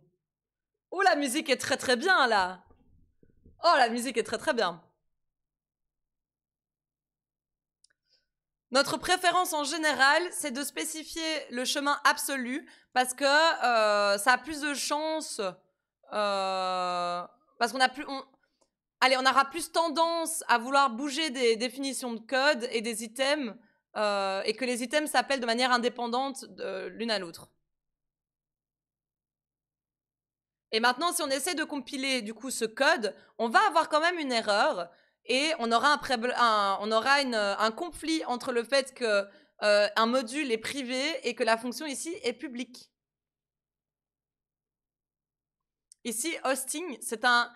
Ah oui, oui, oui, c'est ça. Voilà, en fait, le problème, c'est que hosting, c'est un sous-module de front house qui est lui-même privé. En fait, si on utilisait juste front house dans la fonction publique ici, il n'y aurait pas de souci parce que c'est au même niveau. Le truc, c'est qu'ici, en fait, le module hosting est privé et n'appartient qu'à front of house. Donc, ça ne peut pas être utilisé par un code externe que de front of house, en fait. Donc, du coup, on va avoir un souci d'utilisation du sous-module hosting qui est privé dans cette fonction qui n'est pas dans le scope de front of house. La musique de jeune, ça! Tu codes pas en même temps? Pas pour ce chapitre-ci, Clément. D'habitude, oui, je code en même temps, mais là, pas pour ce chapitre 6 parce que c'est beaucoup de théorie. C'est énormément de théorie. Enfin, c'est plus des explications plus que du code, tu vois. Donc pas aujourd'hui. Mais j'essaye d'aller le plus vite possible pour le finir, par contre. Et peut-être passer au suivant et pouvoir un peu coder, ouais. Donc, vu que hosting est privé, bah, normalement, t'es pas censé savoir l'utiliser dans la fonction. Voilà, la fonction, en fait, eat, c'est quoi? Eat at restaurant n'a pas les accès, en fait, à la section privée qui est le sous-module hosting, en fait. Donc, pour réparer cette erreur, il faudrait mettre le mot-clé PUB avant mode pour rendre le module, en fait, public. Tu comptes créer un truc en Rust après? Bah, pourquoi pas, en vrai? Pourquoi pas? Et relili! Je ne sais pas encore quoi, mais pourquoi pas. On va pouvoir faire un peu aussi de coding game en Rust, ce serait chouette. Pourquoi pas l'utiliser aussi dans ma vie professionnelle. Vous savez, je vais devenir une développeuse de blockchain. Dans un an, vous me voyez à Bali, ça va? Elle va faire un OS from scratch qui tournera sur ESP32. Je vais créer le Bébou OS, ok? Bébou OS. Oh, mon rêve. Ah.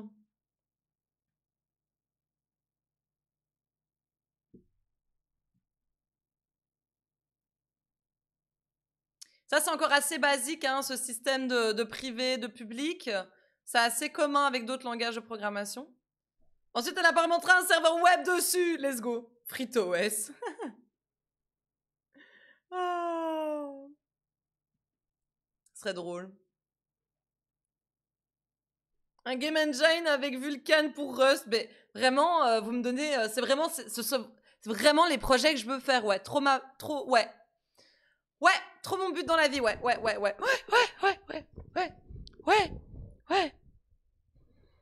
Oui, Vulcan sur un SP32. Ah, je te jure. Et donc, ici, on essaye en rajoutant... Donc, exposer les chemins avec le mot-clé pub. Donc, on rajoute pub ici devant le mode pour rendre le sous-module hosting public. Malheureusement, ça ne fonctionne toujours pas, car la fonction elle-même dans le module hosting n'est pas publique. Donc encore une fois, l'appel de cette fonction n'est pas possible car cette fonction est privée et donc reste privée au module hosting. Même si le module hosting est lui-même public. Ça veut juste dire qu'on peut l'appeler, mais après on ne peut appeler que des items publics dans ce sous-module. Il y a encore des gens qui croient au blockchain avec les chutes actuelles. C'est comme les Français qui espèrent annexer la Wallonie à la France. Moi, je sais pas, j'ai complètement oublié que ça existait même, je t'avoue, les crypto-monnaies et tout. J'ai fait un petit jeu en Rust, mais si je monte, je me self-doxing. Pourquoi? Pourquoi tu veux pas montrer? Je sais pas ce que ça veut dire self-doxing en vrai. Ça veut dire quoi encore self-doxing? Oups.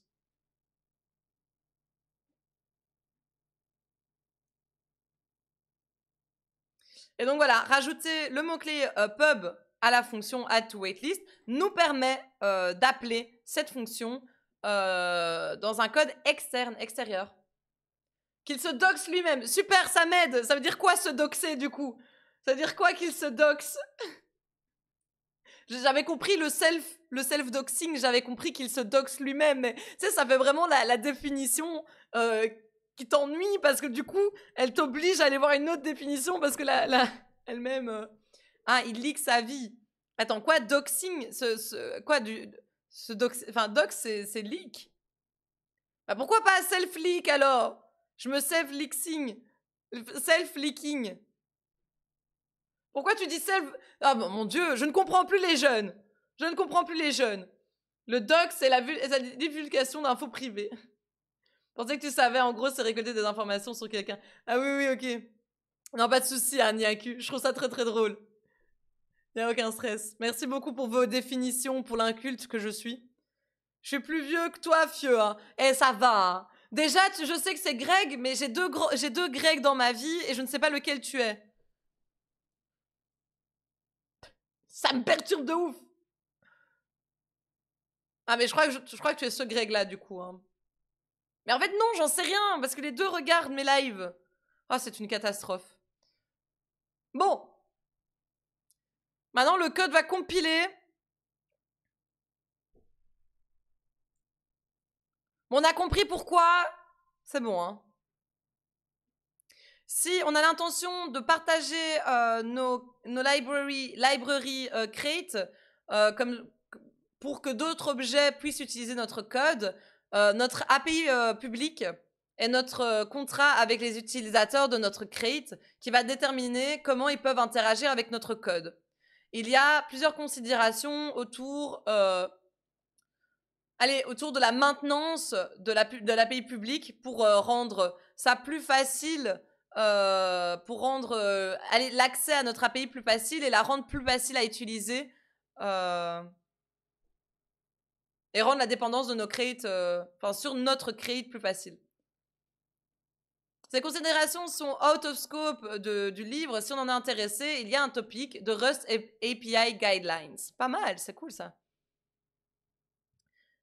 C'est quoi tes objectifs en Rust? Juste apprendre, Nyaku. J'ai rien...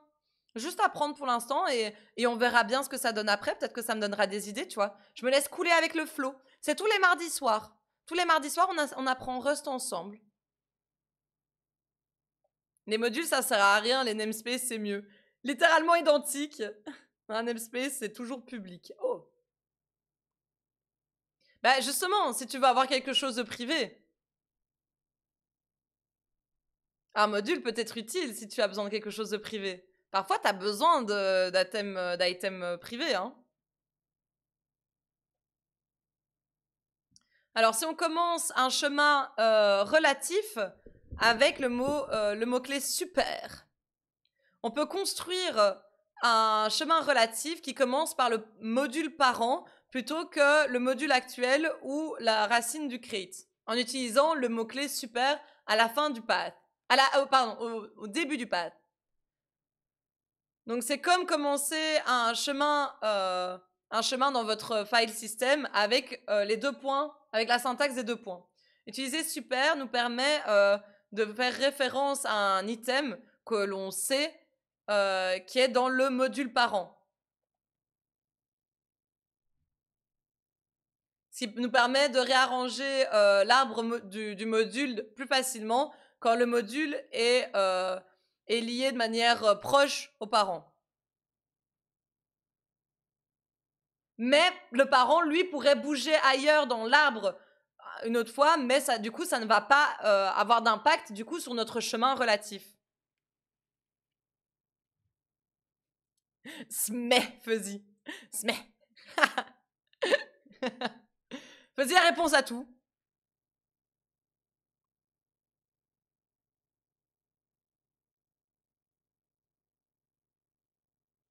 J'aime bien Rust parce que mes services n'utilisent que 6 MB de RAM et que c'est relativement facile de faire des trucs assez complexes. C'est un bon point de départ avant de définitivement switch sur du pur C quand on est prêt psychologiquement à se libérer des sucres syntaxiques.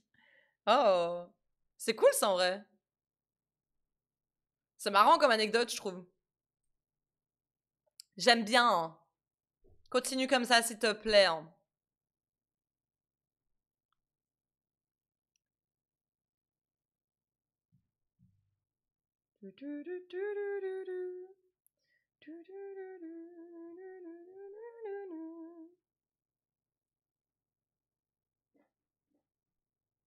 Donc par exemple, ici, imaginons, on a un module, et dans ce module, on aura une fonction deliver order, et on aura un sous-module back of house, avec une fonction fix incorrect order. Et bien ici, on aura un chemin relatif avec super, donc qui va pouvoir viser le module parent, et justement utiliser la fonction deliver order.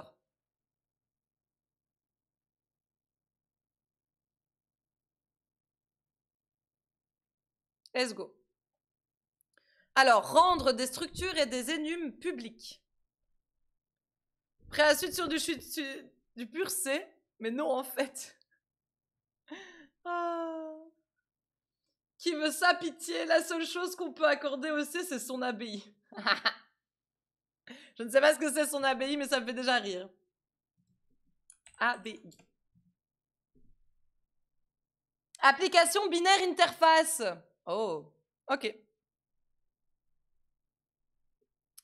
Alors, on peut utiliser également le mot-clé pub pour désigner des structures et des énums comme étant publics. Mais il y a quelques détails en plus à l'usage du pub avec les structures et les énums. Si on utilise un pub before, avant la définition d'une structure, on rend la structure publique, mais les champs de la structure seront toujours privés. On peut rendre chaque champ public ou pas sur un cas par cas basique. Donc ici, on a défini une structure breakfast publique avec un public Toastfield, mais un seasonal privé. Ok, donc ici on a breakfast. Et donc on voit qu'on met le pub au début de la structure. Donc ça veut dire que la structure en elle-même est publique, mais que par contre les champs de cette structure restent privés par défaut. Et donc on rajoute également pub devant toast pour montrer que le champ toast, lui par contre, est public. C'est le truc avec les moines. Moi, tu sais que j'ai pensé à la bière directement. Hein. C'est une catastrophe. Hein. Moi, j'ai lu abbaye tout haut. J'ai pensé à une abbaye. J'ai pensé à la bière. Hein. C'est une catastrophe. Hein. C'est une catastrophe. Oh, j'ai envie de boire une bière. J'ai envie de boire une bière. À l'aide. C'est quoi la plus-value de Rust quand on peut faire du C# et du Java? Ah. C'est là où brasse la bière, la bille. Memory safety. Donc les avantages, c'est memory safety, pas de garbage collector et possibilité de faire du bas niveau. Oui, bonjour. Bonjour Lumi, comment tu vas? Ça fait longtemps Lumi. Comment tu vas? Ça fait plaisir de te voir. Allez, sors les choufs. Oula. Le système de type, juste bref, les types algébriques, au-dessus absolument tout, quoi. Absolument tout le reste des os, j'adore. Oh là là, le raid! Bonjour Julien! Merci beaucoup pour ton raid, bienvenue! Hello! N'a pas suivi, c'est pas grave! Hello, bienvenue à toi Julien, P-Musique. Bienvenue, raconte-nous, qu'est-ce que tu fais? Qu'est-ce que t'as fait en live? Merci beaucoup pour ton raid, ça fait toujours plaisir évidemment.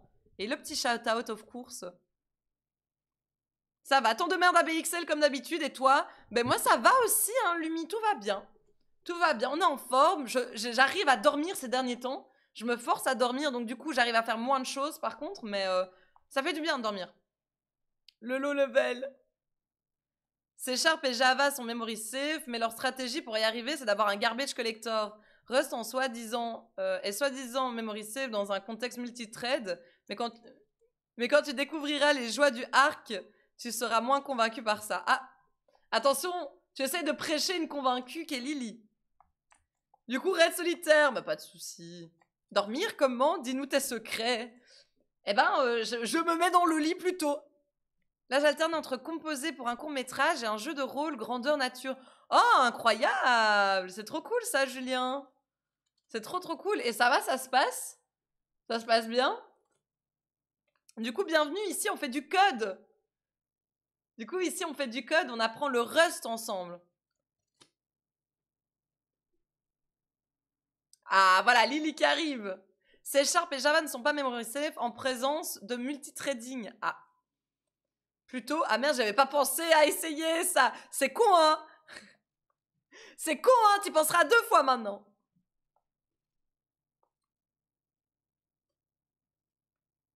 Ça se passe, c'est stressant parce que j'ai abandonné mon travail de prof pour composer à temps plein. Oh, waouh! Ah ouais, faut avoir les balls hein, pour ça. Eh ben, GG pour cette étape. Et j'espère que ça va bien se passer en tout cas. Tu composes quoi comme type de musique? Comme genre? Ça y est, Lily a commencé à parler de trucs que je ne connais pas. J'arrête de lire. Découvert avec le raid de Moinel la dernière fois. Oh, trop cool. Oh, ça fait plaisir. Ben, merci beaucoup en tout cas, Julien. Ça fait plaisir. J'ai oublié de follow moi d'ailleurs. Alors.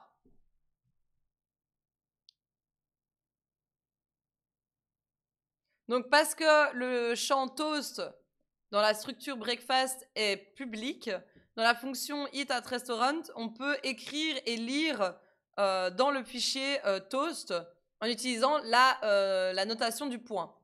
On peut justement notifier qu'on ne peut pas utiliser le champ seasonal fruit parce que justement ce champ est privé. On peut également noter que parce que breakfast a un champ privé, la structure a besoin de donner une association publique. Ah ok, donc ici on voit qu'on a une implémentation d'une méthode liée à la structure breakfast et on voit que cette fonction elle est publique. Et pourquoi du coup? Attends. Ah oui, parce que Breakfast a un champ privé, on est obligé en fait de définir un constructeur, une fonction qui va servir de constructeur public en fait. Parce qu'évidemment, du coup, il y a un moment, on ne pourra pas définir seasonal fruit. Et on ne peut pas le définir, du coup, avec les curly brackets. Parce que vu qu'on ne peut pas écrire dans seasonal fruit, parce que c'est privé. Ok. Au contraire, si on avait... Et alors, en parallèle, si on fait un enum public, toutes ces variantes seront publiques. On a juste besoin de mettre le mot-clé pub avant le mot-clé enum, comme montré ici. Donc ici, quand on met pub, ça veut dire que l'enum est public. Eh bien, toutes les variantes de cet enum seront également publiques.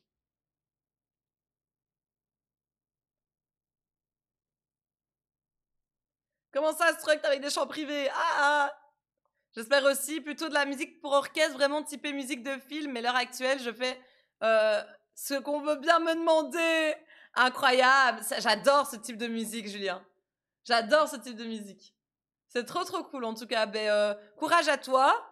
Et ouais, et encore merci pour le raid en tout cas.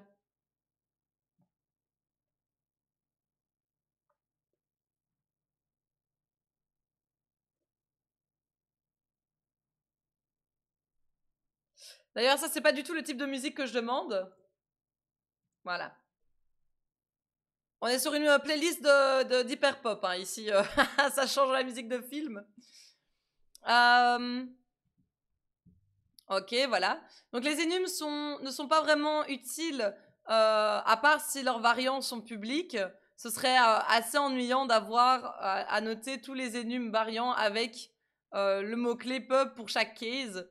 Donc par défaut, les variants des enums sont aussi publics. Si l'enum est public.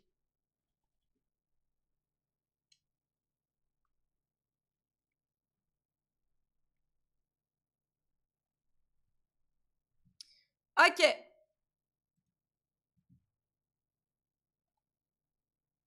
Oh là là, salut I Hate Crazy Time, comment tu vas? T'as vu Bill Gates, il a visité les égouts de BX. Quoi? Bonsoir, comment tu vas? Il a fait quoi? Pourquoi il a fait ça?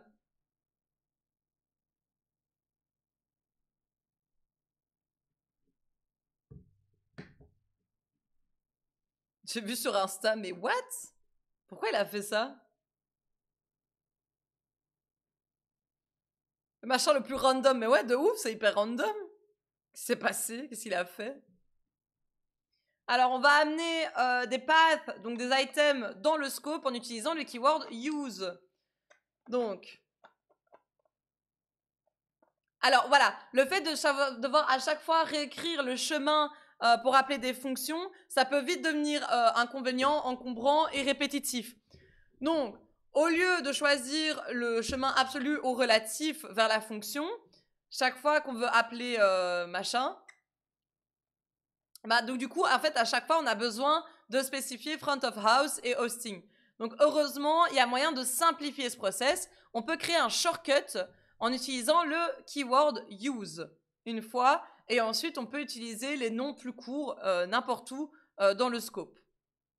Donc, par exemple, ici, on va faire use create front of house hosting.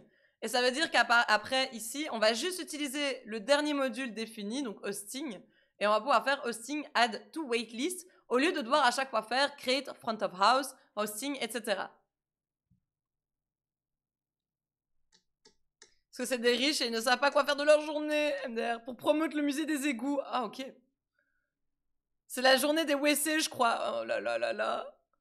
J'étais pas loin de BX la semaine passée, près de la bourse. Il y avait une friterie qui avait l'air incroyable. Malheureusement, la file d'attente m'a découragée. Ah ouais? Faut aller à Flaget, hein. Faut manger les frites de Flaget. Salut Axior, comment tu vas?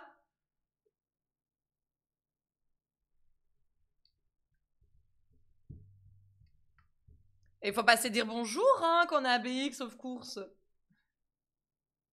Adding, use. Ça va super. Je vais très très bien.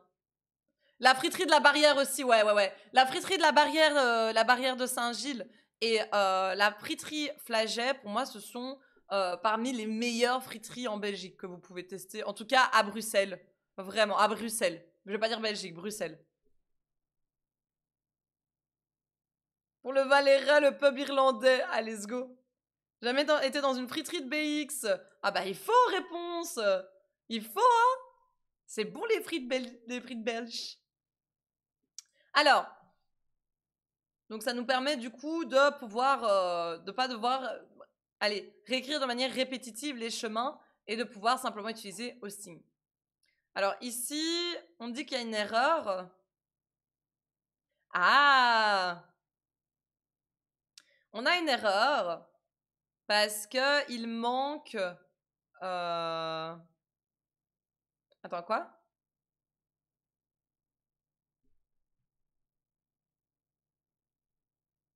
Attends, quoi? Qu'est-ce qu'on a fait? Qu'est-ce qui a changé? Ah oui. Ok, après, imaginons, on bouge la fonction Eat at Restaurant et on la bouge dans un autre module qui s'appelle maintenant Customer. Eh ben, ce nouveau code, ici, il va faire une erreur de compilateur.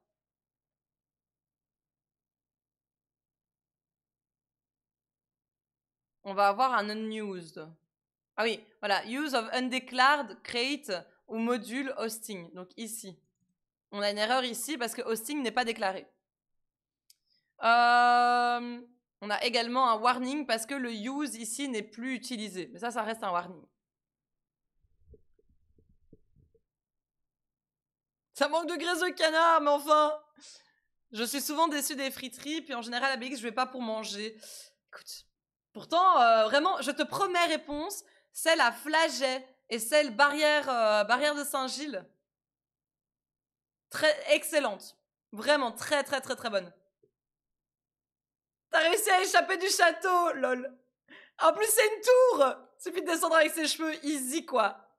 Oh, Axior, c'est trop chou. Merci beaucoup. Merci pour ton commentaire. C'est trop mignon. Enfin, pour ton message, pardon. C'est gentil. J'ai dû voir le film 25 fois pour faire plaisir à ma petite sœur quand elle était petite. J'ai jamais retenu la fin. Ah bah bravo. Let's go réponse. Et tu nous feras un petit rapport détaillé, of course. Hein. Tu nous feras un petit rapport détaillé. Alors, on va utiliser des idiomatiques. Ok.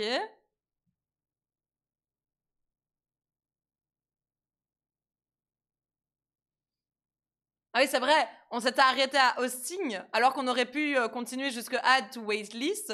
Et donc, comme ça, on doit même plus utiliser hosting en fait de 20. Il y a moyen de faire ça aussi.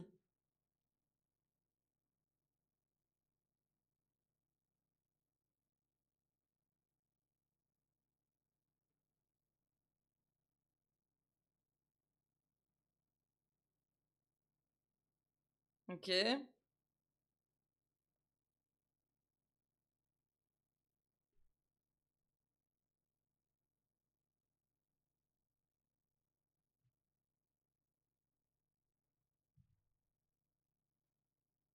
Je vous abandonne, je vais cuisiner, ça roule. Moi aussi, je commence à avoir faim de ouf.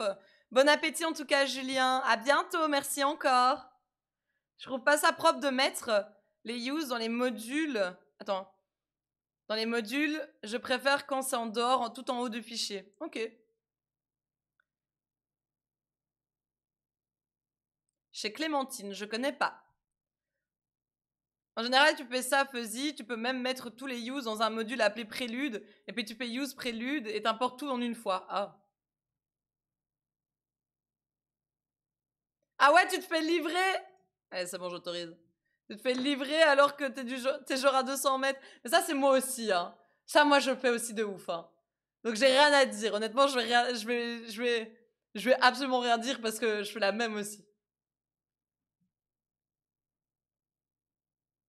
Donc, il y a une autre solution au problème d'apporter deux types du même nom dans le même scope avec use. Après le path, on peut spécifier as. comme un nouveau nom local ou un alias, comme on dit pour le type. Ah, ok, donc par exemple, c'est ça, on a Forma et IO, on a deux librairies qui ont toutes les deux un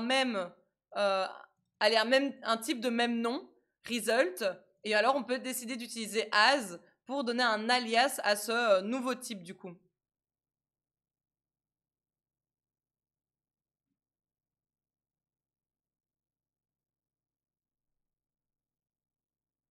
Use rumeur à ce qui paraît. Let's go, Lumi, incroyable. Il est en train de manger devant le live. J'ai faim. Oh, réponse. Tu me donnes faim. Ok, c'était très très bien, Lumi. J'ai kiffé, j'ai kiffé. C'est pas idiomatique d'aller jusqu'au scope de la fonction parce que souvent le module dans lequel est la fonction est important pour comprendre le sens de la fonction. Par exemple, pour un serveur web, tu peux avoir login index qui est le handler de l'index de l'URL login, alors que galerie index, c'est l'index de l'URL de la galerie. Ça devient un gros bordel, quoi. Puis elle est aussi... Oh, merci beaucoup en tout cas, Greg. Passe une très très belle soirée. Un bon appétit à tous ceux qui s'en vont. Et hâte de vous revoir, of course. N'oubliez pas, samedi, il y a les Yankees. Samedi, il y a le live des Yankees sur RTBF XP. Je vous y attends, hein. N'oubliez pas, hein.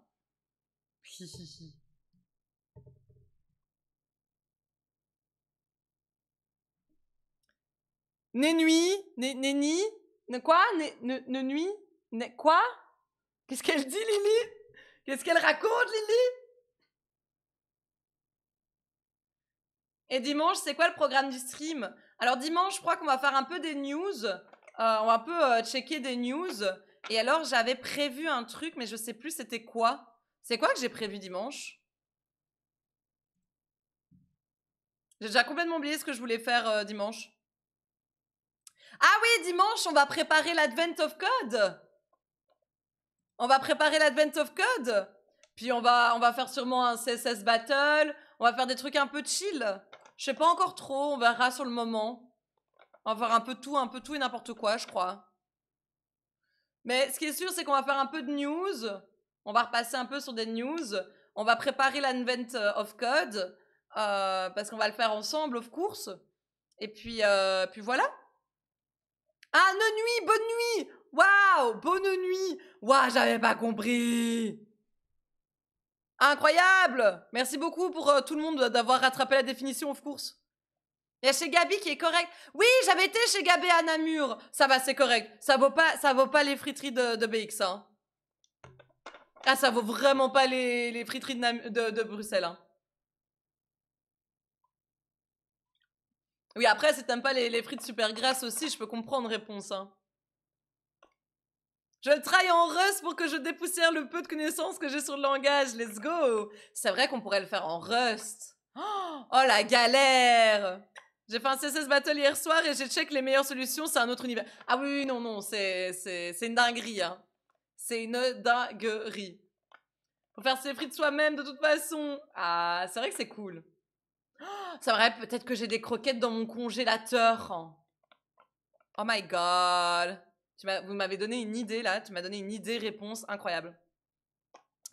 Non, en vrai, je vais arrêter à 21 parce que je dois répéter de toute façon en fait pour demain. Je vais pas pouvoir rester jusque 22h, je dois répéter mes textes, mes conférences et tout, donc... Vu que j'ai travaillé pendant la journée, puis j'ai eu mes règles, donc j'ai rien su faire. J'adore la vie. Alors, réexporter des noms en utilisant pub use. Waouh. Quand on amène un nom dans le scope en utilisant le mot-clé use, le nom devient disponible dans le nouveau scope. Ah, le nom disponible dans le nouveau scope est privé. Pour permettre le code d'appeler notre code en référence à ce nom, comme s'il avait été défini dans ce scope, on peut combiner pub et use.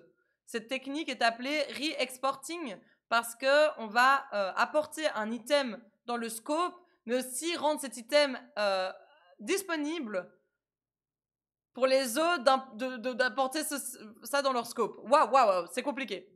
Enfin, c'est compliqué à traduire. Donc si ici on a pub use ceci, Quand on a une fonction ici, eat, restaurant, ouais, ok, ça d'accord. Mais ça me paraît déjà normal, non? Croquettes, salade, ketchup, ça suffit. Et un peu de basilic. Oh, ça me dit un truc en vrai, Lumi. C'est bête que c'est fermé, ouais. Il y a beaucoup de scope, oui. Ça permet de re-export. Tu fais plein de sous-modules pour bien organiser ton module. Et dans le module parent de tous ces sous-modules, tu fais pub use. Ok.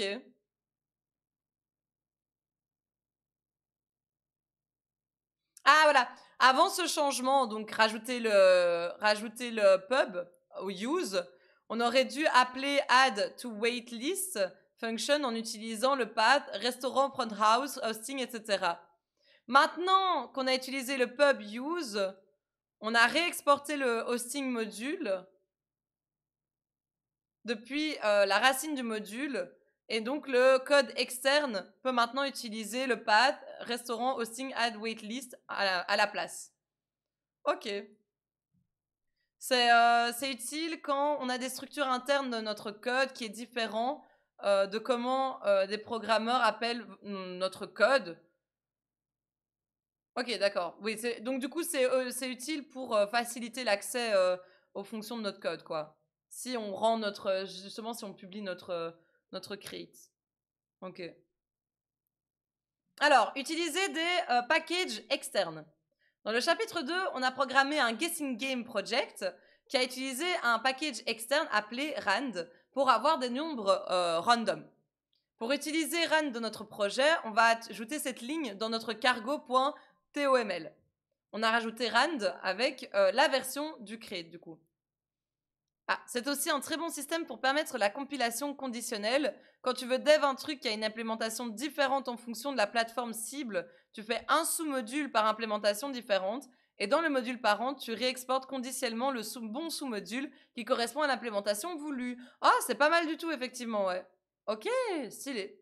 Waouh, mais par contre, ça devient vite compliqué, hein. Ça, c'est pas un truc que je suis prête à utiliser maintenant, perso, quoi. C'est un truc de fou. Ok, c'est cool. Merci beaucoup, Lily, pour l'explication. Lily, qui est la professeure, qui est la prof en chef du Rust, of course. C'est indispensable de faire de la compilation conditionnelle quand tu bosses en natif parce qu'on ne dev pas pareil pour chaque plateforme, of course. À fond, à fond. Il y a aussi un behavior différent si on refait des fonctions basées sur les feature flags, non? Ah, question pour Lily, ça. Donc en ajoutant rand comme une dépendance dans le cargo, dans le fichier, on dit à cargo de télécharger le package rand et toutes ces dépendances depuis create.io et de rendre du coup rand disponible pour notre projet. Ensuite, pour apporter les définitions de rand dans le scope de notre package, on va utiliser une ligne use avec le nom du create, donc rand, et on va lister les items qu'on a envie d'ajouter dans le scope. Donc on avait apporté le trait RNG et on avait appelé ran thread RNG.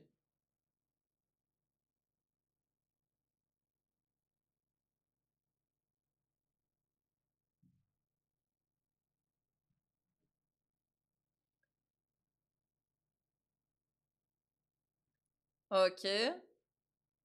On peut noter que la librairie standard est également un create qui est externe à notre package parce que la librairie standard est... Ah oui, oui. Et parce que cette librairie standard, elle est amenée directement avec le langage Rust, on n'a pas besoin de changer notre cargo.toml pour inclure std. Mais on a quand même besoin de faire référence à cette librairie. La musique est très bizarre. C'est bon. Mais on a quand même besoin d'utiliser une ligne use pour apporter la librairie dans notre scope. Avec hmap ici par exemple.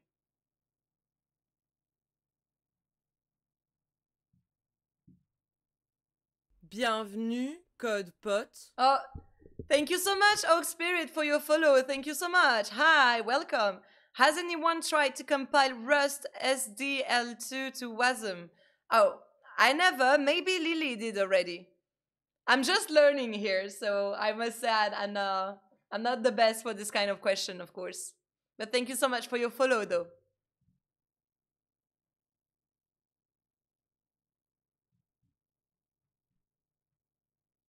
Alors ici, utiliser les nested paths pour un peu nettoyer les grosses listes, les longues listes de use.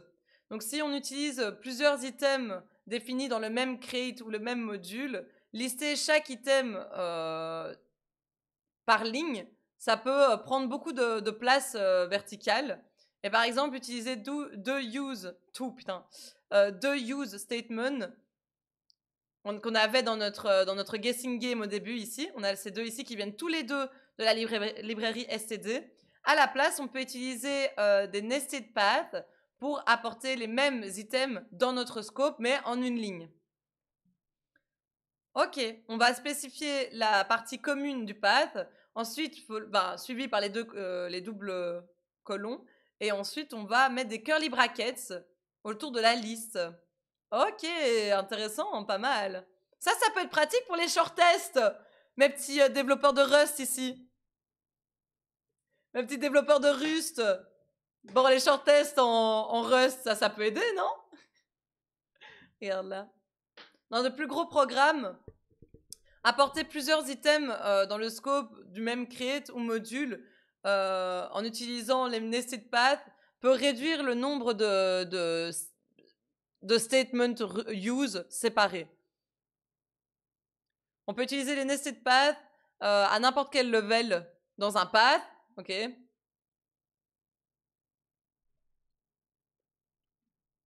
Ok, donc si par exemple ici, on en a deux, mais on voit qu'on veut importer IO et puis spécifiquement write, on peut également le mettre en une ligne, sauf que pour la première ligne, on aura self, pour dire qu'on importe le module en lui-même, et ensuite, virgule, write, où on spécifie du coup une structure, un item en tout cas.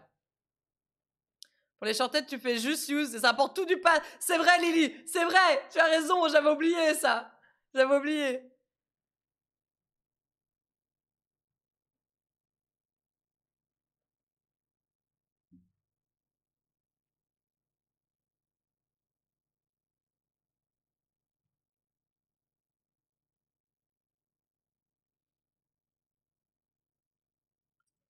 Lily, le lien, ça va ou pas?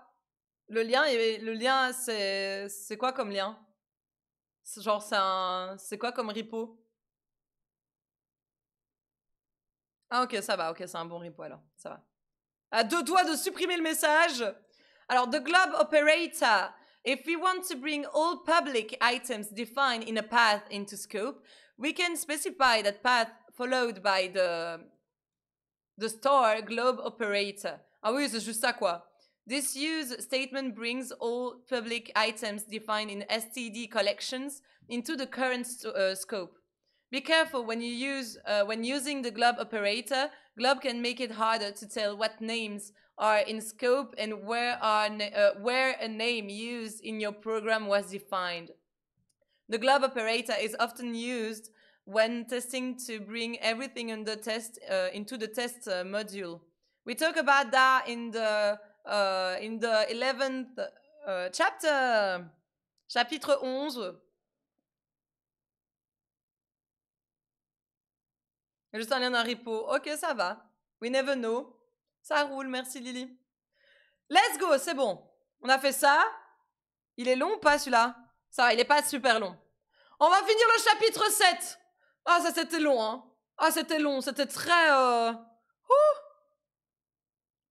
Séparer des modules en différents fichiers.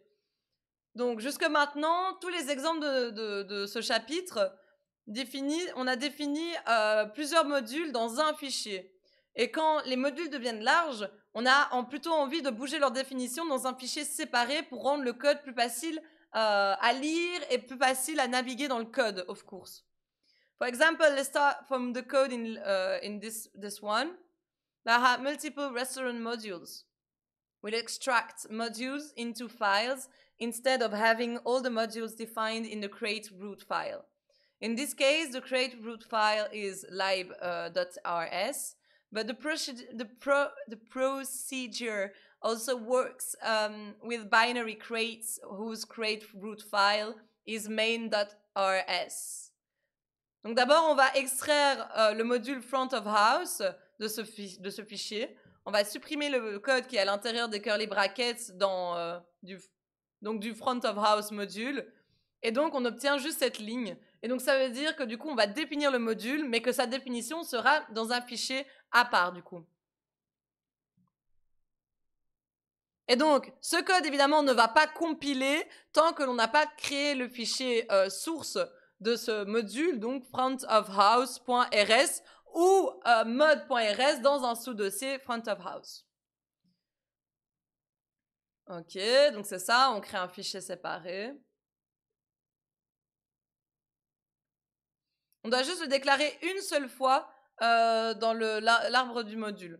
Une fois que le compilateur sait que le fichier fait partie du projet, et c'est où le module tree est, les autres fichiers de votre projet pourront faire référence au code chargé par ce fichier. Ensuite, on va extraire le module hosting vers son propre fichier. Donc, on avait un module hosting dans le module front house. Maintenant, dans le dossier front house, on va créer un nouveau fichier hosting.rs qui va contenir du coup son code ici. Et par contre, dans front of house, on enlève les curly brackets, on met juste le point virgule. On n'oublie pas évidemment d'importer le sous-module du module front of house. J'ai une petite question. Je suis dev de langage où l'on ne doit pas gérer le poids de notre dev. Vive le garbage collector. Des langages comme Rust ou Go m'intéressent beaucoup. Vous avez de la doc ou conseil pour se familiariser avec cette différence? Écoute, justement, Axior, moi, je te conseille le livre. En fait, c'est très intéressant parce que du coup, tu vas avoir dans le chapitre 4 du livre ici, donc tu as le lien du chapitre 7 épinglé au chat. Moi, je te conseille d'aller au chapitre 4 parce que justement, ils vont expliquer un peu tout ce qui est la mémoire, comment la mémoire est gérée dans le Rust, qui est vraiment pas mal. Et pour aller un peu plus loin, je crois qu'à chaque fois, ils mettent les chapitres où la matière avancée est expliquée à chaque fois. Et voilà. Et après, tu as Lumi qui te donne plus de liens, évidemment. Merci beaucoup, Lumi.